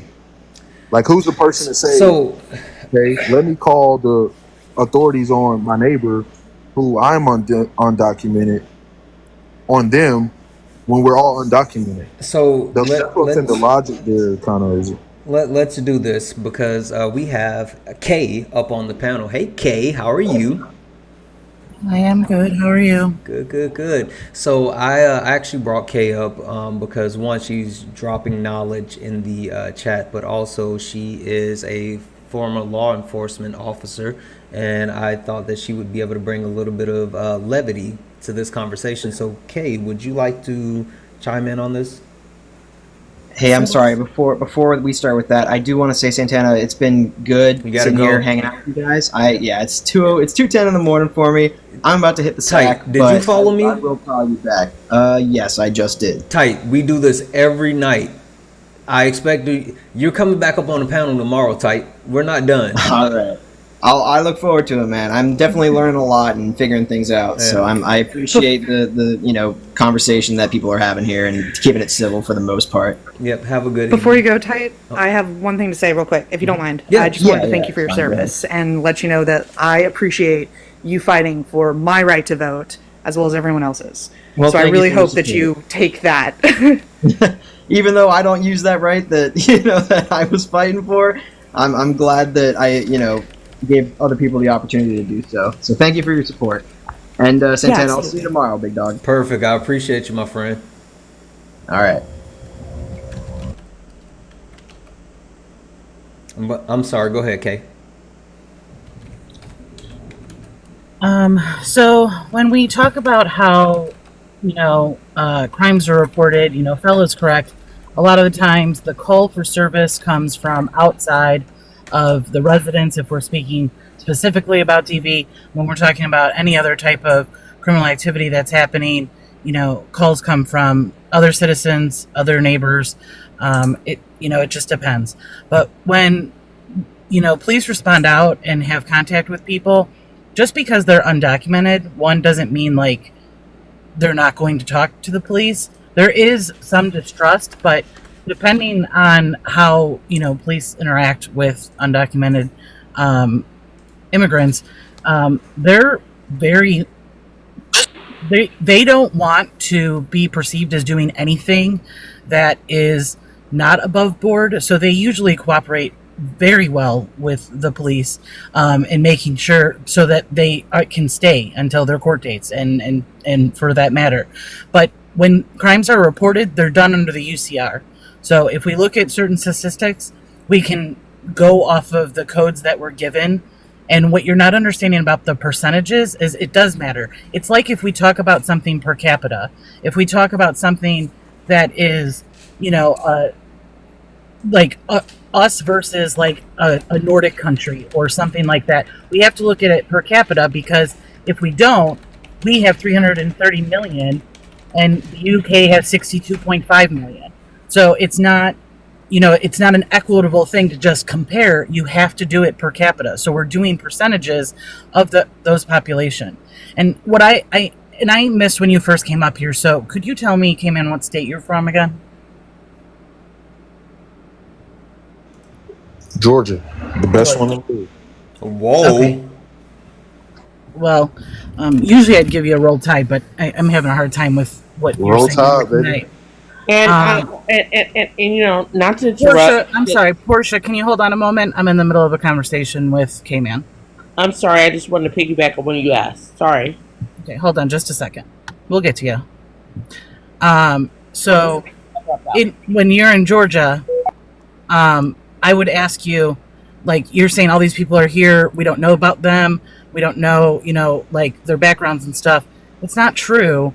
And I would ask you, very kindly to, tell me if you know everybody that is in every one of your neighboring states. Do you need a wall around Georgia? Do you even know your neighbors? I mean, half the time, a lot of it is we don't even know the people we live around. You just met me, and I used to go from South Carolina to Georgia all the time. You don't know what I was doing. You never checked on me when I was heading to Magic City. When we or look anything. at those statistics, we look at the aggregate of it, and we look at exactly that undocumented immigrants are the least likely to commit a crime because they don't want to have to go back to where they came so hard to come from. Right. I don't mean to interrupt, Sure. but that is literally the fourth time that has been said tonight. And K-Man has been he's been up here Yes. every single time it's been said. I'm Undocumented literally- immigrants are not the ones that are committing Right, all and this crime. and that was never a horse that I brought up. So I want to kind of clarify that. I don't know if Kay, you say you're new, but I'm not the one that said my biggest issue with immigrants is crime. I never mentioned that. I never brought it up. No, but you were going back and forth with Fel about how the because she was bringing up percentages don't. right because of what she was mentioning. I was trying to provide some clarity on trying to understand it.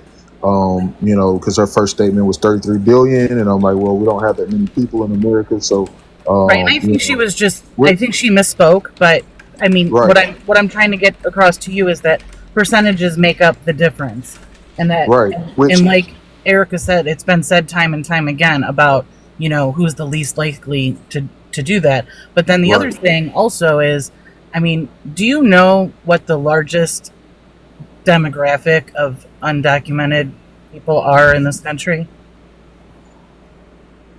I'm not sure. I would probably guess Hispanic. But if you know something that I don't know, sure, tell me. I don't know. No, they come by plane and they overstay their visas. So we know that they're here, but they're here, they've overstayed their visas, so now they're not supposed to be here anymore. So they're not asylum seekers. But that's the largest group of people who are, here. So when everyone is so focused on the southern border, never talk about the northern border, don't talk about the plains or, any other way that people get here, so that's what I'm just trying to get at. Right. Yeah. I mean that's a fair take. Like I said, that was never like my concern.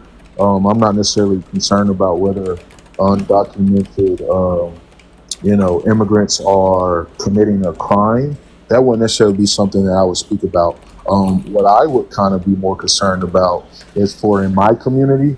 I don't know if you could tell from my accent or how I speak, but I'm black. So from my community, I would say that a concern that could be raised is what Trump has brought up into everyone's attention is competing for jobs. And the reason why I say this is because in my community, we tend to do a lot of the jobs that don't require higher education. And so because of that, if you do have an influx of undocumented workers who are willing to take that pay cut, right? They're coming in and they're willing to go and say, hey, you're paying him $25 an hour. I'm comfortable with 15, right? Because they'll make that sacrifice to say we'll all live together in the same home and split responsibilities, and then we'll output or outwork whomever you have that's currently working. I would say that would be a concern for me because it affects my community directly more so than them coming and committing a crime. Does that make sense? So I don't have an issue with, like I said, that's not a horse that I brought to the race. If I had to say I had an issue, it would be more so based around that instead of the crime aspect. And I understand what you're saying, and I'm not going to speak on your community. That's not my place, and I'm sure there's plenty of other people that can do that. But I mean, kind of piggybacking off of like the black job comment is kind of odd to me, because I mean, I don't know how that. Yeah, how that it's. works I mean, out, it sounds odd, but honestly, it's just the reality. You know what my black job is, okay, man? Yeah, and I get it, man. We have like Santana. Excuse me. I don't want to cut you off. I know you're the host. But I get it. We do have the few, right? Me, you, right? Someone, probably Erica, who are astute people, and we're gonna strive to do better in life. But at the same time, we have to be truthful, right? My family's from Columbus, Georgia. If you want to look it up, they call it Columbus, right? Crime rate is high compared to the population size of the city, right? And so I have to be truthful, Santana, and say that there are more of us that aren't as productive than there are us that's actually being productive in our community. That's not true, my friend. That's not true at all. That's not. Who's the largest employer, corporation-wise, of African Americans? Do you know? Let's Google it. While I'm doing my Googles, guys, let's get to 150,000 likes. We're at 136,000. Come on now. I know our goal was 250,000 tonight, and somewhere we just went way off the rails, right? So let's tap the screen. Let's get up to 150,000 likes. Yeah, okay, I will. Okay, I'm gonna drop you down. Okay. All right. Okay. Hawk, I think you had something, and K-Man, you made the comment. The who employs the most African Americans? Is that what you said? Right, which corporation? All right, employers. Hawk, you wanted to, or K tagged you in for something. You can go ahead and speak. Yeah, it's actually the point that you're working on right now. I appreciate you bringing me up. And first of all, I agree with you. It's really the whole black job argument is kind of nonsensical to me, but I understand where he's coming from. However, the question I would ask you, K-Man, is in the description that you gave us, who would be the real criminal in that scenario? The immigrants or the corporations or companies that are hiring them and paying them under the table?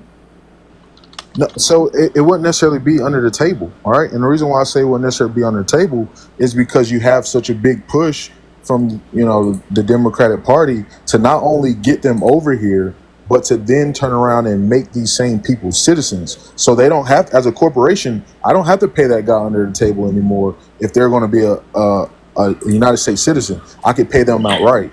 And hey, hold on 1 second. One second, both of you guys. Portia or Porter or whatever, however you say your name. Listen, you're mighty chatty in the comments. Like, I know you had something you want to say, and I don't know if your feelings got hurt and that's why you dropped or whatever. But we've sent you multiple requests to come back up. So at this point, either piss or get off the pot. Come up or just stop talking. All right. But I apologize. Go ahead and finish what you guys were saying. No, K-Man, you were saying something. Go ahead and finish. Yeah. So I lost my train of thought. Can you drop my memory?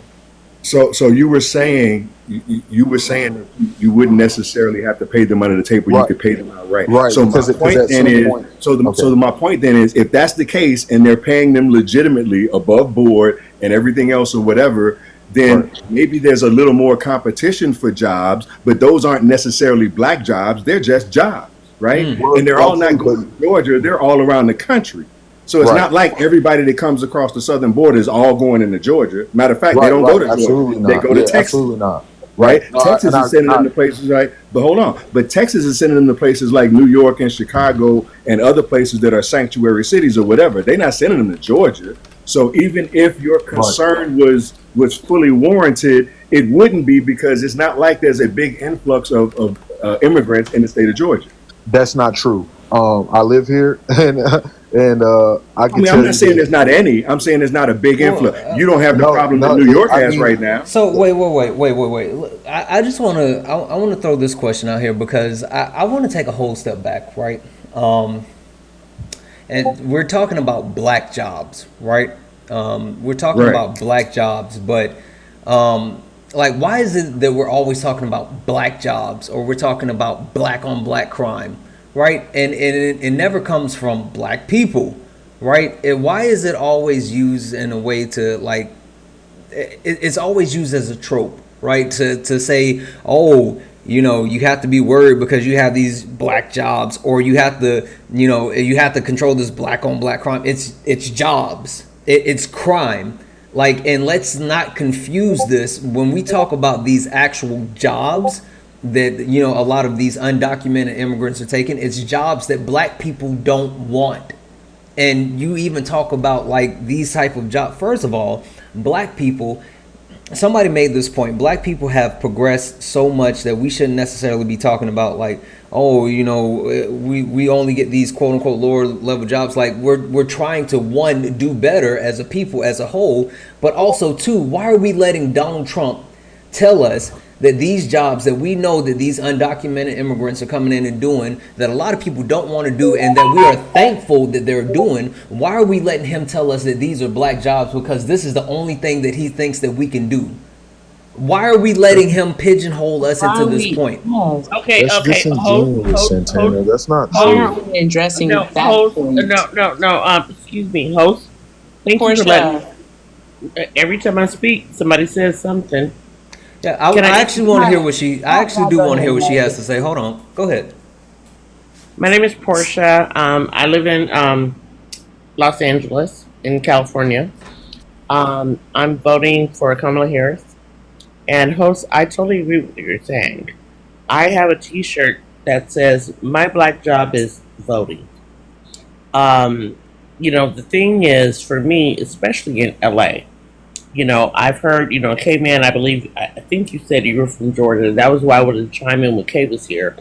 I believe you're voting, Republican. And I respect everything that everybody is saying. I'm here to learn. However, as the host just shared, you know, um, the quote unquote black jobs that he's referring to, unfortunately, African Americans, we don't want to do. I worked my ass off all my life to be able to get to a point where the things that he's referring to, I don't want to do. But I have a number of people, that are in my circle, and a number of people that I know that, I don't have to say, nationalities, whether they be undocumented or whatever, that do those things. And unfortunately, I hate to say, stereotypically speaking, blacks, African Americans, we don't want to do those jobs, and so I just want to speak to that point, introduce myself because, host, when Kay was here, I was a little bit disturbed by the way that she was going back and forth with K Man. Like I said, I am so not voting to Trump. I'm so not. There's so many different reasons. So okay, let me address this, right. The reason why Kay was up here is because I requested her to come up. Kay is one of my mods. She is someone that I trust. I trust all of my mods, but I definitely trust her. And I brought her up to add to this conversation. And so I think that the discord, whatever the case may be, between Kay and K Man, it wasn't anything of disrespect or anything like that. No one was yelling or going anywhere out of the whatever. But yeah, like, so that's why she was up here. When it comes to Well, let me interrupt you and say I apologize. I just felt when I joined, because I've been listening in, and you are amazing. But I just felt like when I joined, I'm like, okay, is this a conversation between K and K Man, well, or are we all here? yeah, so I appreciate you saying that I'm amazing, but it's not me. It's I tell my mods and my panel, like, I have a co-host here, Erica. You can say hey to Erica. Hi, Erica. Yeah. So it's all of our space. So it's not only mine. It's Erica. It's Kay. It's Omega. It's Halo. It's Mo. It's Lady. It's Hana. It's all of ours. And so just because I'm the person that has my camera on right here doesn't mean that I'm doing anything. It's the people. Without these people pushing everything that's happening, I can't do any of this. So the reason why I had to bring you back up, and the thing that bothered me was the actual, back and forth, and when it comes to my mod. So I wanted you to, one, get back up, because I understand that the panel goes a little bit long and whatever, but I wanted you to be able to speak. But also, two, I wanted to go ahead and dead whatever this was going back and forth, because at the end of the day, I'm going to side with my mod, and that's just how it is. So No, and I appreciate that.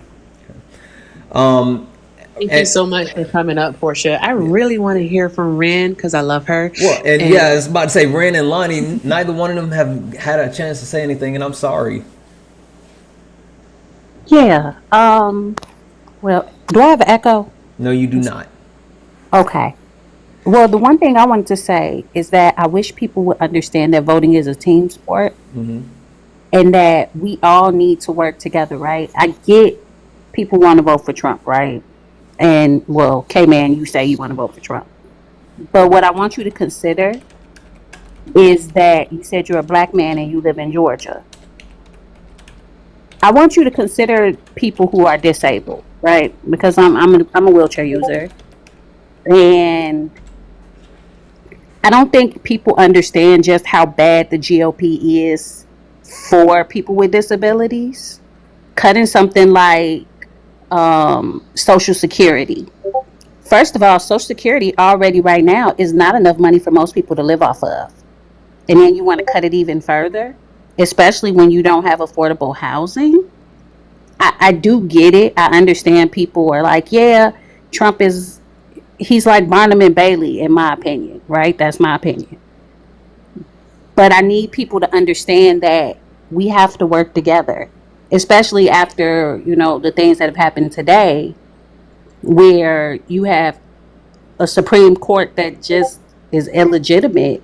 Do you really want to allow the next president to have more Supreme Court justices and it be Trump? Like, I get it, but how is this going to be any better for everybody? Not just you, not just black people in Georgia, not just white people in Los Angeles, but for everybody. It's a team sport. We all got to work together, don't Yeah, no, if I can respond, um, so I understand your concerns. I think it's just a philosophy difference, right? And so it's a way that we go about solving that issue, which creates the disagreements between either side, right? As a conservative, I believe in values of having less government, right? Less governmental control, more power to the people. The basis of the American idea. Why did we have Boston Tea Party? Why did we go to war with Great Britain? Well, because we're over here in our land and they want to impose taxes, right, that we would have to pay towards their government. And so that's just the basics of American ideology. I believe that if you increase taxes and then you impose more regulations and things that grows your government. Hey, K man, I don't know what's happening. It sounds kind of like shuffly or whatever where your mic is. Hey guys, real quick while he's coming back, we're at 143,000 likes. Let's get to 150,000 likes. Let's tap the screen. Go, go, go. Also, if you haven't followed Erica, please do so. Follow Erica now. She's still at 935 followers. Follow Erica. It went down? What to say? Did it? No, it was at 935. But to reply to what you're saying, K-Man, I get what... Oh, I'm sorry. Go ahead. I'm so sorry, love. I wanted to say something to K-Man in regards to what you said, Ren, about the judges. So you're in Georgia, K-Man. So there was a group of black women investors down there in Georgia who started what they called the Fearless Fund. And it was for small black women business owners. I said that probably wrong. I'm sleepy. Forgive me. But they had that fund, and people were upset that they had that fund because it was specifically for black women to help them start their businesses. And what ended up happening is the same guy who went after affirmative action sued and won, saying that it was discriminatory. And guess what? 2 out of the 3 judges that voted on that were appointed by Donald Trump. The one who said no, who voted no, that it's not discriminatory and that they can do this, was appointed by President Obama. All right, so Trump, the things that he does by appointing these judges, they play a part in so many things. These judges have the ability to set precedent. All right. Precedent. Good grief, I need a nap. I need a nap. Give me a nap. But they have that ability. All right. And so you have to think about these things and how they're not just going to affect you, but also future generations. Like, do you have children? No, I do not. You don't? Do you one day want to have children? Yes. Okay, man. So you have to think about that. Like, think about it. Trump, 3 Supreme Court judges, appointees, he did. All right. And we already know what they did with Roe v. Wade. Even though they told us that they weren't going to do it, they did it anyways. All right. Now women's health care is up in the air. Women can't receive the care that they want in Texas. Pregnancy unalivings are up by 56% since 2019. Yeah, I think that's a fallacy that we have to kind of stop using. What's the fallacy, love? Well, when it comes to speaking about Roe v. Wade, so when What? Trump overturned, I'm gonna get to my point, Santana. If you let me You got okay. So, I already know. I have a good idea where he's about You to just go. made But me go, put that. Just made my ears perk up for sure. Go I ahead, have a go ahead, K man. Go because off. here's the thing that everyone isn't understanding. Overturning Roe v. Wade did not make it so that people cannot have abortions. What that did was it took it from a federal issue, something that's mandated by the federal government. Whenever you mandate something by the federal government, you have to also associate uh, um, funds to that same thing. Okay, Hey, so hey. what Trump what Trump did by overturning hold on, K man. what Trump did by overturning Roe v. Wade was he took it from a federal mandate to now you have the power in your individual state to go and vote for what you want. Okay, Why are we acting as okay? hold on, because I've been waiting to use this all night. I've been waiting for the perfect opportunity. K man. Why the fuck you lying? Why you always lying? Oh my god. Stop fucking lying. Dude, you can what happened was no, hold on.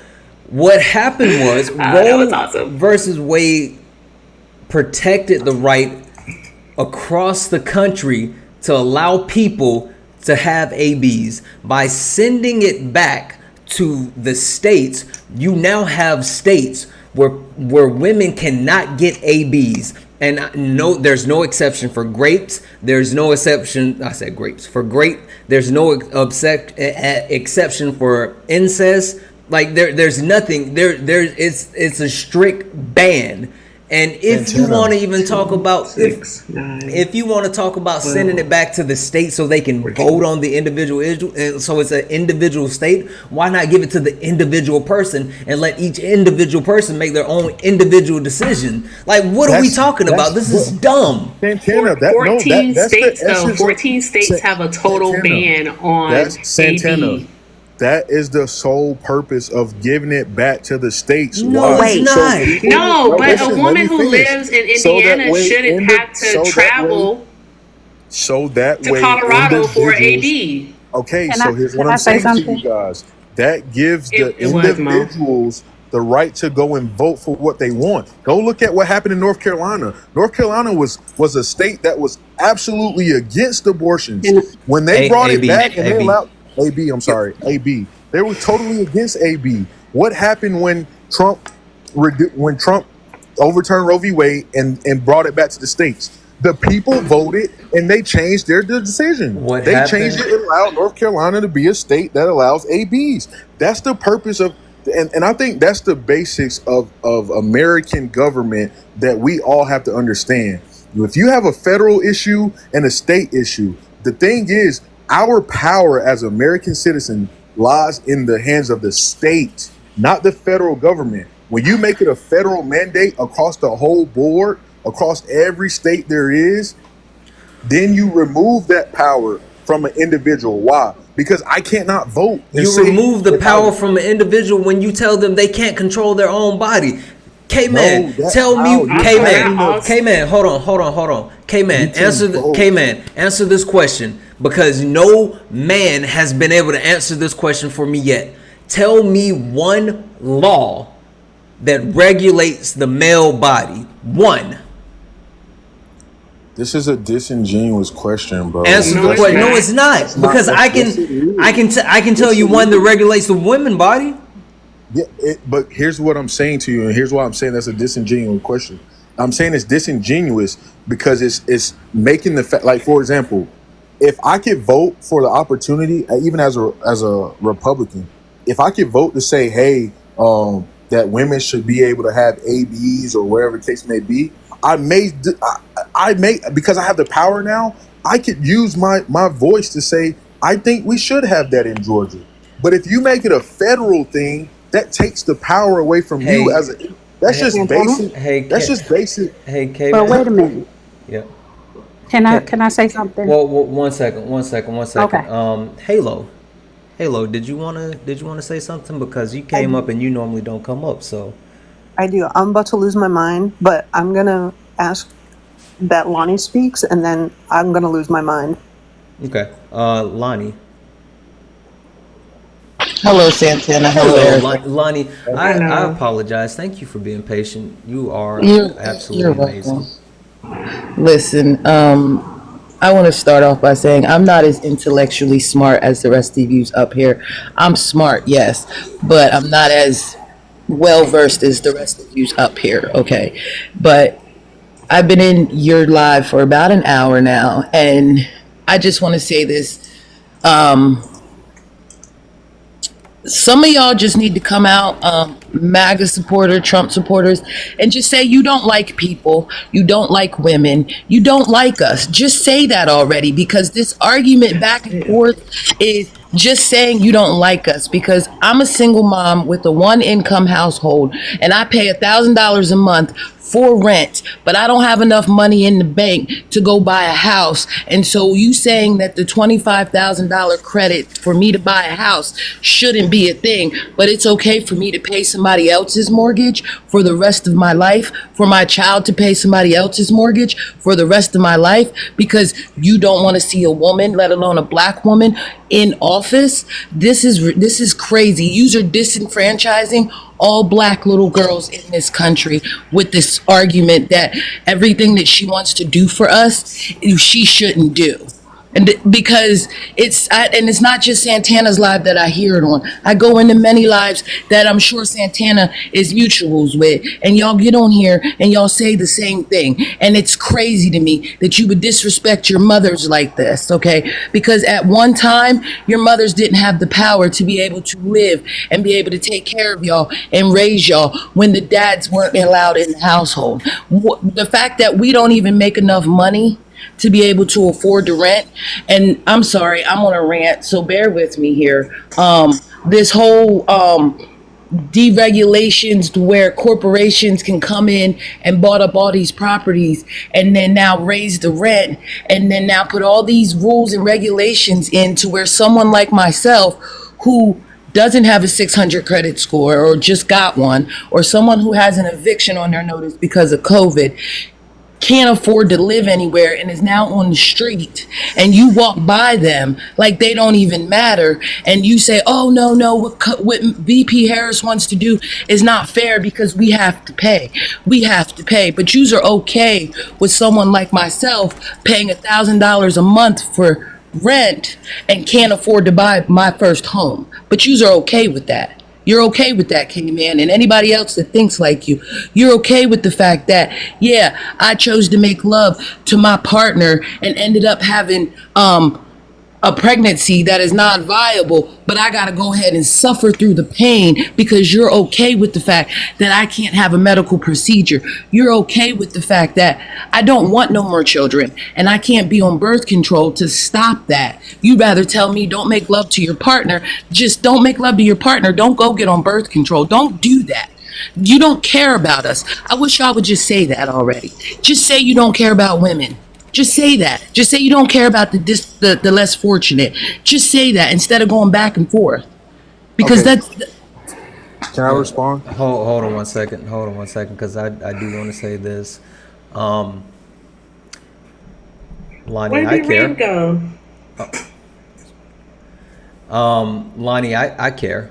I care, and I think that you spoke to something massive and something that I want to actually speak about. And actually, I don't want to actually speak. I want black women to speak about it. So if you guys don't know, this Thursday at 6 p.m. Eastern, 3 p.m. Pacific, we are having a black women panel where black women actually get to talk about multiple issues and why people should be voting, or why black men should be voting for Kamala Harris over Donald Trump.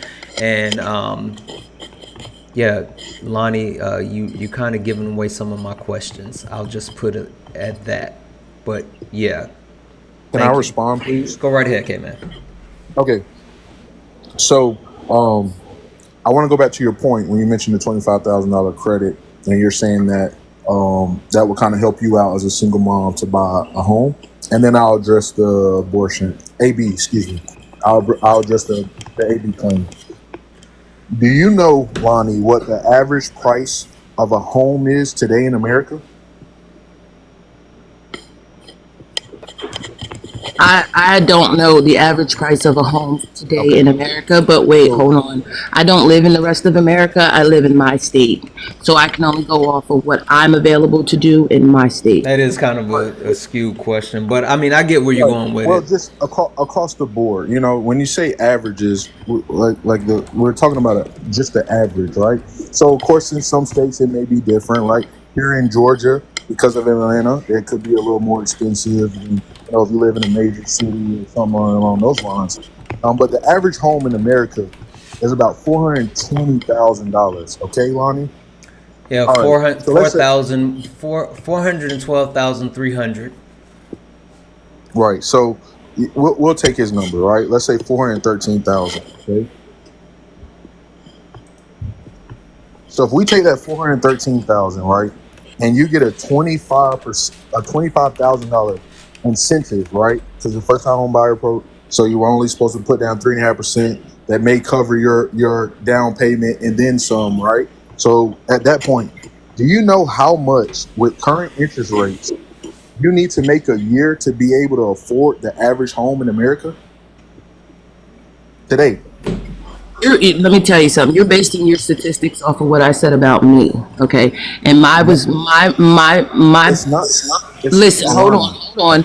What I'm saying is that I was speaking in general, but I was Right. using me as well, okay? And the Right. fact that what I said was the fact that there are people in this world that could afford what you're about to say, and they still don't have the money to do so because they are currently paying over $1,000 a month in rent, and they Right. cannot save enough money for the down payment. Okay, there And are programs out there already right. that help people buy a home. Right. Okay, but Right. the fact that you don't care about the people that are on the lower end of the spectrum That's because not true. VP Harris, because it is true, because if it wasn't true, you wouldn't be up here having this argument and being so disingenuous with Santana and the rest of his co-host on this app. Yeah.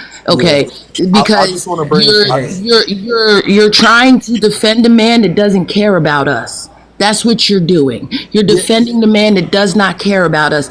You sat here and you gaslit all of us with the lady that came up about the immigration policy and her numbers and her statistics. And you went and you found the first thing that she screwed up on and you ran to the bank with it. And the fact that you just totally dismissed everything that she's saying about the fact that these people come over here for a better life because Trump went down there and he disenfranchised them. You missed that part.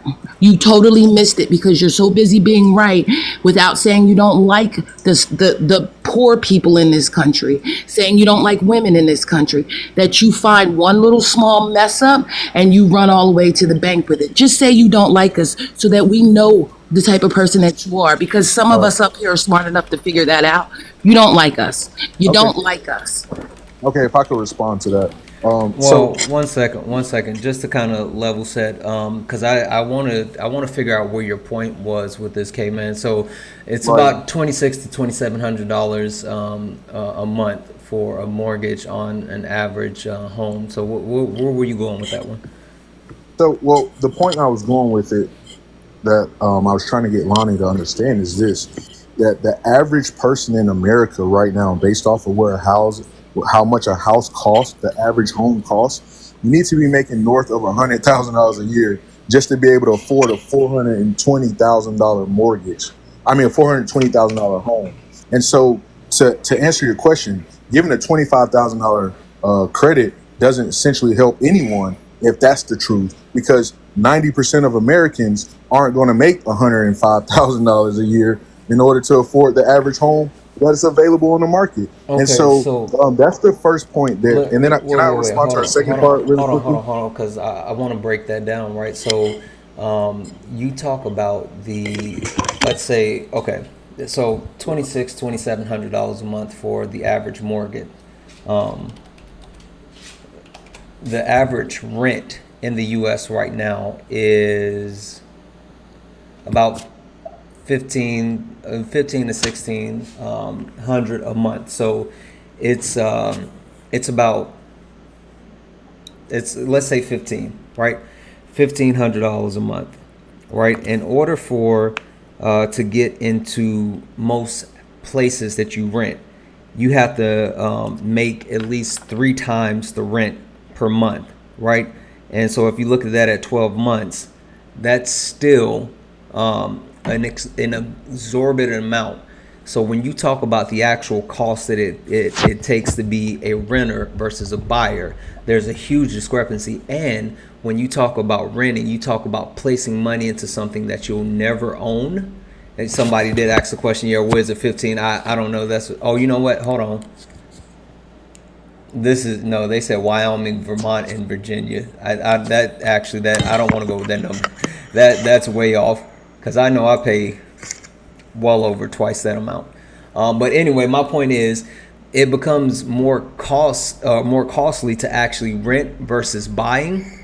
And then they still make it harder for you to rent when you have to make 3 times the amount of the monthly rent. And then they also they don't put price controls in, so these actual renters can continue to charge up and up. They can continue to actually charge more for rent. And then when you talk about, there's been literally housing, or these companies are being sued that own these different places that they rent out, because they're using a specific type of software that basically shows them how to not advertise all of the homes that are available, and then it shows them the prices as far as what everybody else is advertising, and they continue to stack those prices on top of each other. So when Kamala Harris talks about predatory renting and all this other stuff, like it's all a thing, right? It's all combined. When you talk about like being able to buy a home and what that credit does, it is empowering people to take that step. So you might be right in the moment. People might not be able to afford a home, but having that incentive, knowing that this is the thing that can take you to the next step, can push you to get to where you want to be. That's a bigger thing. I understand that, Santana, but the problem is you can't qualify to use it. So that's like telling someone, hey, in America, qualify to use it. What are you talking about? You can't if the average home is $420,000, and you need to, in order to afford that home, you have to make over $100,000 a year. That means that the average American person cannot afford to even qualify for the house. Hey, K-Man. So that's what I mean when I say that credit. K-Man, why are the average homes 400,000? Why are the average home 400,000? Why is that? Why has the average home price increased? Yeah, why? No. Why is the average home price 400,000? We talked about that before. We did. You're absolutely right. So 400,000. Why? Supply and demand. Absolutely, you're absolutely right. You just said it again. To your point. Yeah, but so if we bring more houses in, we drop the cost. They can't charge 400,000 if people aren't paying 400,000 for houses because there's more houses. Yes, but how do you go about bringing in more houses? You just don't say, I want to mandate a plan to go out and build 3 million homes. That sounds great. Where's the rubber meeting? You're being disingenuous again, because here you go using statistics, but when Phil was up here using the statistics, you was up here dismissing everything she said. Now, either you agree with the facts or you don't. You know, I'm totally lost on your argument. This is why I said you don't like us. You just don't like us, because you use statistic to work for your argument, but you won't look at every lane that Santana and the rest of his mutuals have brought up to you. You won't look at those statistics and see that what the government has put out is what's true. And you know it, and this is why you want to, like I said, you want to sit here and pick me apart, and that's fine. You can pick me apart, but not the average home. That's average. There's homes that cost less than that. There's homes that people can afford, and just like Santana said, okay, you got to make 3 times the rent. And if, let's say it's $1,500 a month to rent an apartment, who's making 15 times 3? Who's making that? Are you making that, caveman? Because I'm not. Yeah, so I live here in Atlanta, and I will be truthful to let you know, a lot of apartment complexes here in Atlanta are removing that requirement. And the reason why they're removing that requirement is because they're having a lot of vacancies, right? Because it's Because you have to, unrealistic. It's right, unreal. well, Yeah, which people yeah, can't which afford rather it. I mean, we both agree with that. They can't afford it. You know what I'm saying? We're not going to argue against that part. But what I'm saying is to go back to that point is that you're seeing here in the city of Atlanta a lot of vacancies with apartments, and because of those vacancies in those rooms in those units sitting for so long, they are now removing that requirement of saying, "Hey, this person has to make 3 times the rent," or whatever the case may be, in So order why to wouldn't you get the choose occupancy up. a candidate that is going to make that a thing across the board? It's going to Well, help because out the right, disenfranchised and the middle and lower class. because it Why? does You not. say you don't Okay, agree with it. You say there's all these apartment right, complexes in your neck of the woods right, that people can't afford to live in, so they're right. vacant. And these people just keep up raising it and raising it. No, And then they're when you not. walk No, they're down the not. street, when you Right, walk down the street, you see people outside sleeping on the ground, holding up right, signs, asking right. for change because they can't afford to live in those vacant spaces that you just speak about. Well, no, that's not Spoke about. Hold true. on, hold on one second. Halo, did you want to jump in and make your comments? I do. Go right ahead. K-Man, I am trying not to lose my shit here. Please don't. I've been listening to you all night, and let's talk And she federal has been here protections. all night. Halo is the best. All right. Federal protections. They're rules that apply to everyone, no matter where you live in the country. Without them, each state can make their own rules. You got that? Absolutely. Okay. So, you agree with that, right? Yeah, that's the basis of America. Okay. So, with that being said, do you think that we should bring slavery back to the states? Correlation. What? What's the correlation? You said You that. said No, I Go no, ahead, I Halo. understand. I understand what she's saying. no. You're What an I'm advocate asking for bringing things back to the states. You the want more ad, control. So you yes, said. yeah, and okay. So let me answer your question. I think where you're heading and trying to prove a point, it's invalid here because, and here's why: you're infringing. If you bring slavery, that's infringing on a human's On right.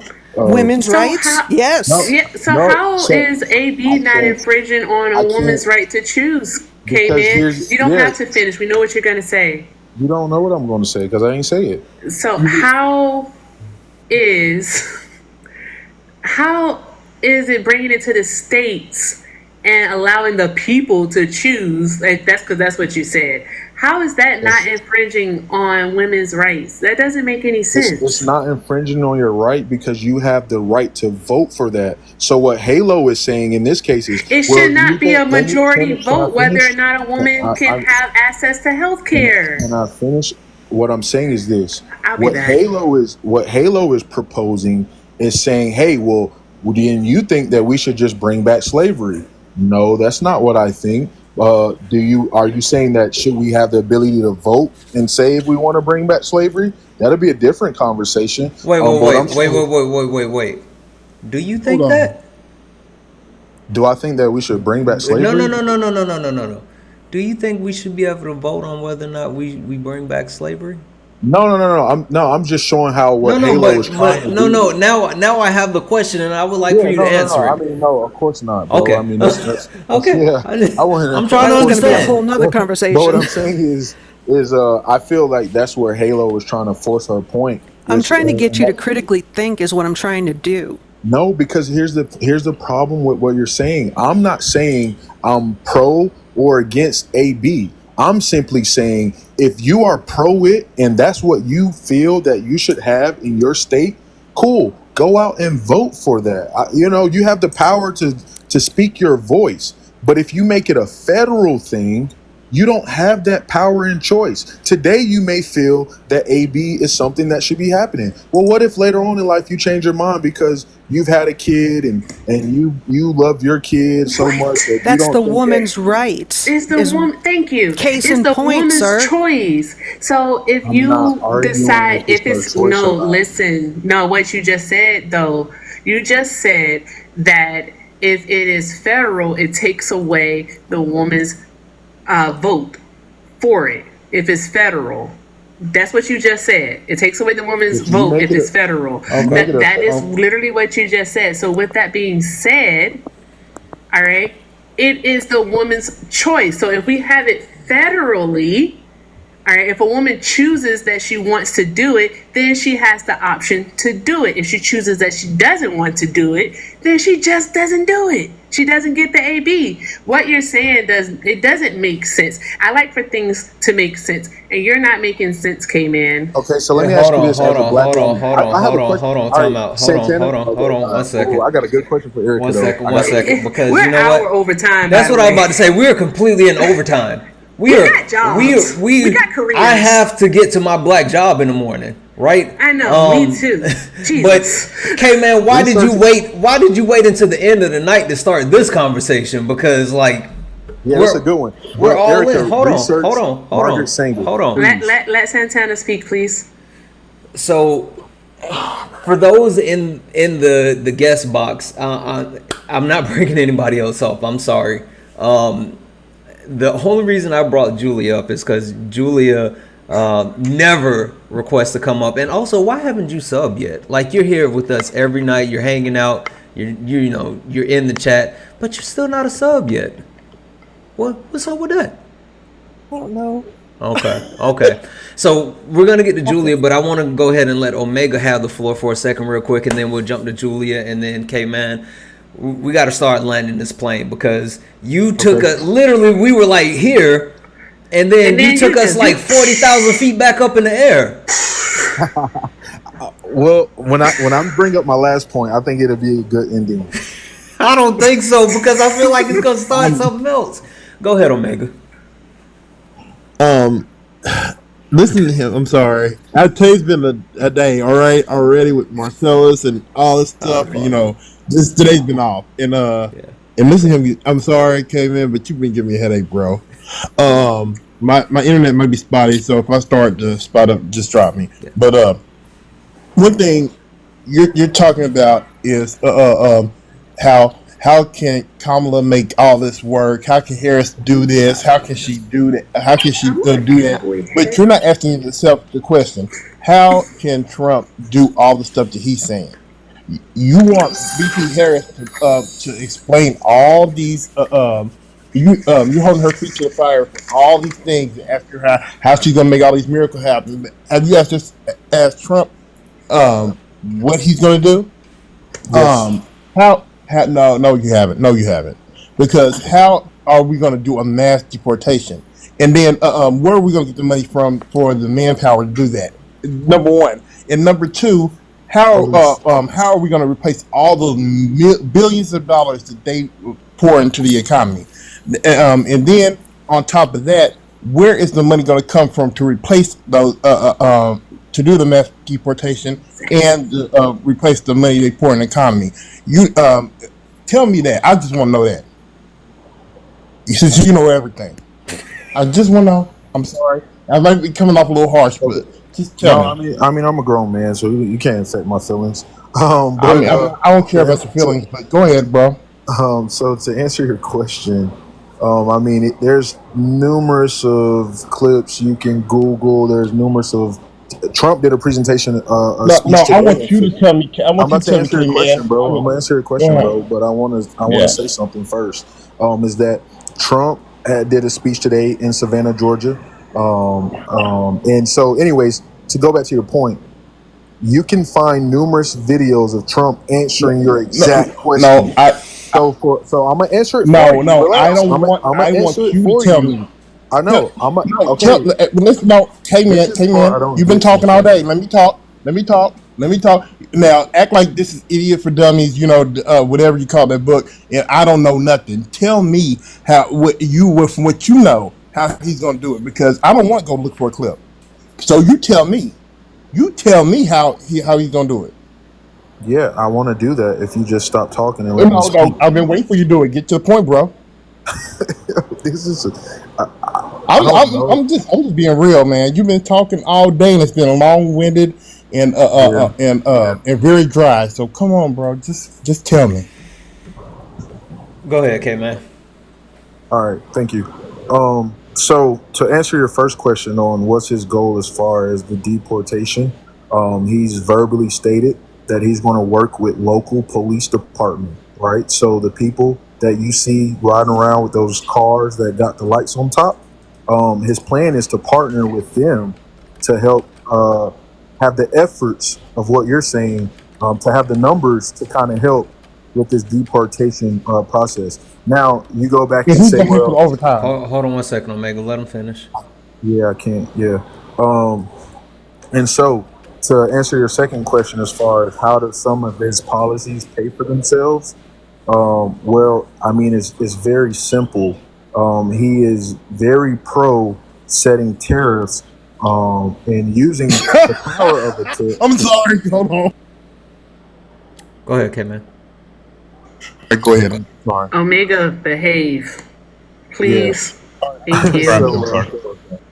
So he's been very vocal about using tariffs to the benefit of America. Okay, so much so that look at his recent comment about John Deere. You have a company, John Deere, which I'm pretty sure if you cut your grass, you're familiar with, right? The green and yellow thing that has like a motor and it spins a blade. He said dummies. Santana, he said it. He said, K-Man, you keep walking into so many points, and I swear to God, you about to do it again. You just keep setting yourself up. No, go ahead and keep talking about John Deere. Keep talking. No, Omega. Let him do it. Keep talking about John Deere. Okay, cool. Keep going. John Deere has made it announced that they're planning on moving some of their manufacturing right across the border to Mexico, right? And so, K-Man, John Deere already left the U.S. because of Trump's original tariffs. What are we talking about? What are you talking about? They've already left. John Deere and Harley Davidson. Oh my God. Yep. What are you talking about, K-Man? Yes, they're talking about actually doing work in Mexico, but they already left.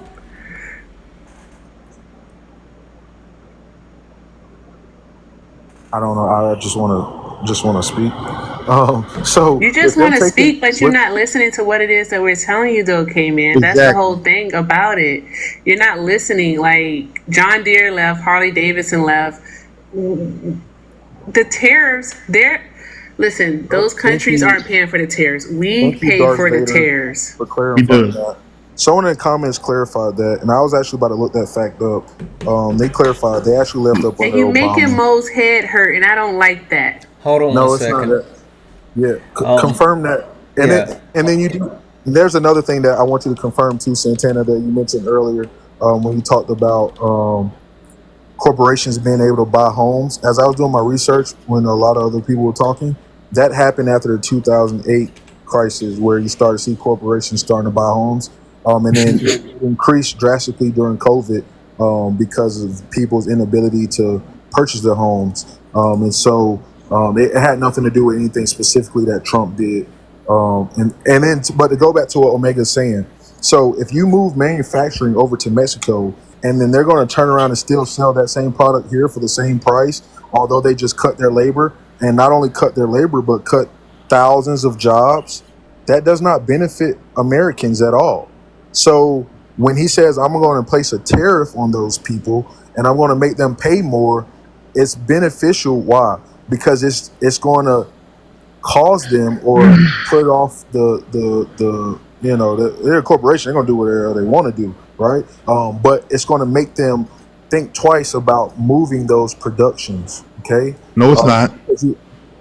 I mean, if you're going to sell the same product that's an American brand, John Deere, in America, and they're going to charge you 200% more to actually sell it in America, how does that not make them reconsider? That makes no sense. Your logic on that doesn't make sense. Okay, they're going to charge me more to send the same product here that I'm already making here. but don't you think it's kind of hypocritical? The same man that's trying to impose tariffs on all these companies is the same man that had his own companies in China and was getting stuff made for pennies on the dollar. So I mean, what is it's he like getting made? What is he getting made from China? his Trump ties, his Trump shirts. I mean, The sneakers. the sneakers, the hat, the Make America Great hats. They were made in China. I mean, you don't know this? But how does that? And I'm trying to get your point on that. So, but by him imposing So, tariffs on his own wait. product, is you think that if that's what he chooses No, to do? That's Do what he you chooses to understand do. how tariffs work? I He do doesn't. understand. Though. Do you understand how tariffs work? I do. And I know the most important part of tariffs is that the companies don't pay them. They put the cost back onto the consumer, which is us. So we end up paying those. Yeah, That's how our tax liability increased because of Trump's tariffs. And I feel like we're going in circles talking to you now. It's not. And it's very late. What And I love you, tariffs do? Santana, but What we tariffs gotta do? Can I come just respond to the on. last Hold point? on, hold on, What hold on, tariffs hold on, do? hold on, hold on, hold on, hold on, hold on, hold on. So no, John Deere announced that they were leaving under Donald Trump's administration because of the tariffs, and they initiated their plans. And their plans, so they're still not officially completely moved out, but they'll be done by 2026, and that's where they're moving the bigger parts where they do skid steer loaders and compact truck loaders. They're moving that part to Mexico, but they started the process under the Trump administration. I wanna get to Julia and let Julia make her point.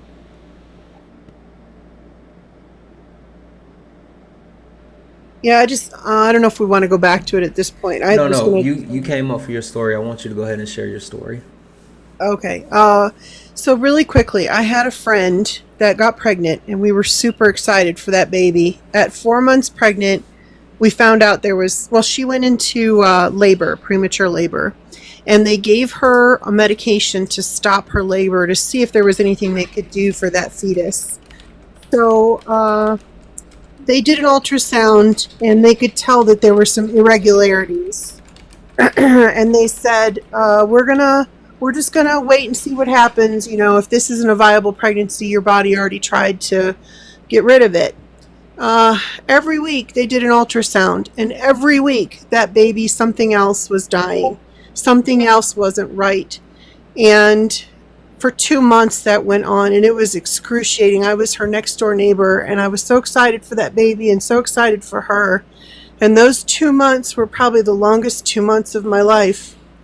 At 6 months, she still had not gone back into labor, and that baby was not doing well at all. And they finally decided to induce her labor, which is considered an abortion. And an AB. Sorry. You're good. Go ahead. Sorry. That happened in Tennessee. Today they have a total abortion ban. Total.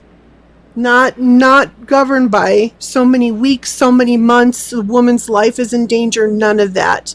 And the problem is when you don't have it available regularly, they get rid of the equipment. They aren't able to do it for the women who need it to save their lives. She had her little son at 6 months. She delivered him, and an hour later he passed. His name was Eric. And I'll tell you what, I will fight tooth and nail for women to be able to get the health care they need. And nobody else's opinion matters when something like that is going on. It's between her and her doctor, and it's not your business at all. Period. That's what I had to say. Yeah, no. You said what needed to be said. Absolutely. And, I think that's a good point to stop it with that. Absolutely. Thank you, Kayla, Julia. Hey, K man, I think we're just gonna kind of end it right there. There's a couple other things that I want to talk to, and a couple other things I want to get to. But I appreciate you coming up and talking with us tonight. And you know what? You got an invite to come back tomorrow if you're interested. Most definitely, bro. All right, I appreciate you. Have a good one. Have a great night. Yep. Hey, Omega, I'm gonna drop you down, my friend. I want to give Erica the floor for a few minutes, okay? All right, man. Go on ahead, bro. Yep. Thank you. Hey guys, so before we kind of wrap things up, well, let me say this before I give Erica the floor. For people asking about the Discord link, apparently I just looked it up and the link resets every 24 hours. So mods, I was just getting ready to drop this to you, but apparently we have to pull the link every 24 hours. So if you have a link, the link isn't the same link. So yeah, different link. Okay. So we can't keep passing out the same link that I originally sent to you. You have to pull a new I be link. passing that. I be passing that thing out like candy. Yeah. Alright. So if you guys don't know how to pull the link, let me know. With that being said, I'm gonna give the floor to Erica. I'm gonna give you the big box. Or hold on, yeah, I'm gonna give you the big box. Oh, big box. Okay. Hi guys. All right. So as you know, on the 24th, a state-sanctioned lynching did occur. Marcellus Williams did not receive his stay of execution. He was murdered by the state of Missouri. And I will say that I still feel a great sense of anger, but a pretty smart man put it in great perspective. Bone told me that no one is hurting more than his daughters, his parents, the attorneys, and the people who fought hard to set him free. They've had to deal with it every single day since he was locked up till this day that he is now gone. And with that being said, if you believe in God, or you believe in any type of higher power, you believe in sending energy, anything of that nature, do it for them. Do it for them. And the anger that you feel, do something with that anger. Do something positive with that anger. We still have many other Black men out there who are innocent sitting on death row. All right, we have Purvis Payne. We have Hassan Bakolt. I hope I pronounced his name right. We have men out there. And I'm going to put together a video soon about it. I just don't think now is the time, but definitely soon. But please do some research. Find a cause that you are passionate about. Write your letters, send your emails, make your phone calls, send your texts, tell people about it, talk to your family and friends. Do whatever it is you can to continue to fight for justice. And that's all I wanted to say. And I thank you, Santana, so much for allowing me a moment to do so. Yeah, no, absolutely. Thank you for that, Erica. Yeah, I am. Oh, you dropped. Okay. Or did I drop you? I don't know. I didn't mean to drop you if I did. I'm sorry. Yeah, guys. So, yeah. I will say this. I think that as a Black man that has dealt with racial injustice all his life, I think that we have to take that time to actually make sure that we are calling it out whenever we see it. The thing that struck me the most and that I think about often is like, I just heard about this, and this is my ignorance. This is on me. I just learned about Marcellus like a few days ago, and I look at it two ways. I think like, wow, I'm really glad that because this isn't necessarily, it wasn't all over the media, it wasn't all over like any other platforms that I'm on, but TikTok allowed me to actually get a view of this and how to partner, get a view of this and be able to get more information about it pretty quickly. But I can't help but think, like, what if we all would have found out about this situation earlier, right? Instead of this becoming like a huge thing within the last week or even 2 weeks. Yeah. Like, what if we all would have found out earlier and the power that our voices could have had? So I feel like I didn't do enough because I wasn't educated enough and I didn't know what was happening.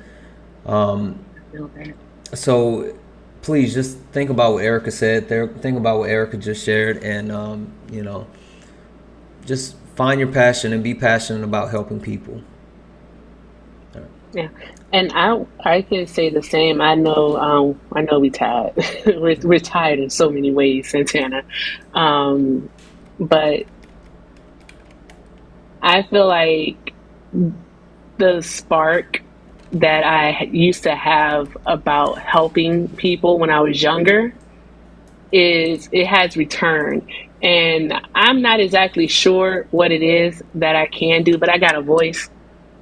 Yep. And I'm growing a platform. So if I can simply inform people, then I'm going to inform them and just stay abreast on these issues that are happening around us. Yeah, that's it.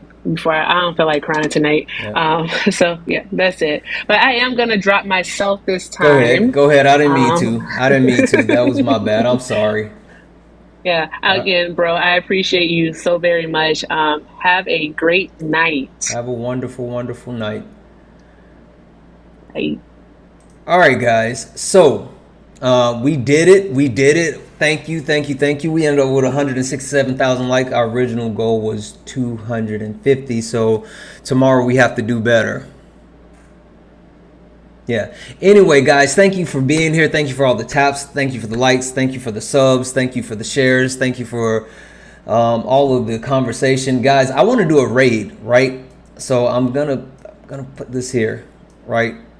I want to do a raid. One, because I've only done like one other raid. Two, there's still like 170 something people in here. I want us to raid Jessica's live. I just looked. Jessica is still live. So as soon as we drop off, please, I'm gonna go over to Jessica's live and say Santana raid. Right? She sent a raid over to us the other night, so we have to raid Jessica. Please go in. Everybody, just Santana raid. This is her information on TikTok. Also, if you're not following her, please follow her. She does debates as well. She's way smarter than I am, not even close, and she's going to be on my panel for this Thursday. So if you want to find out what she's about, this is your chance. She's still live. Or wait, hold on, let me make sure. Oh, you know what? Never mind. It looks like she's not live anymore.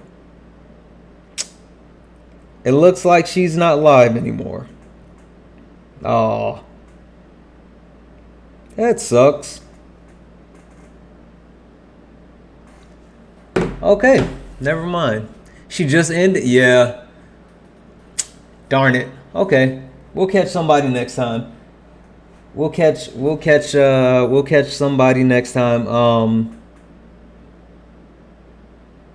Yeah. Okay. Well, in that case, guys, thank you guys for being here. Thank you for the time that you spent with us tonight. Thank you for all the likes, the shares, every single thing. It is super late. Oh, special shout out to Ren. Ren subbed. Ren is a new sub. We got some new subs. Guys, yeah. Thank you for being here. I look forward to doing this again with everyone tomorrow night. I love you all, and as always, peace.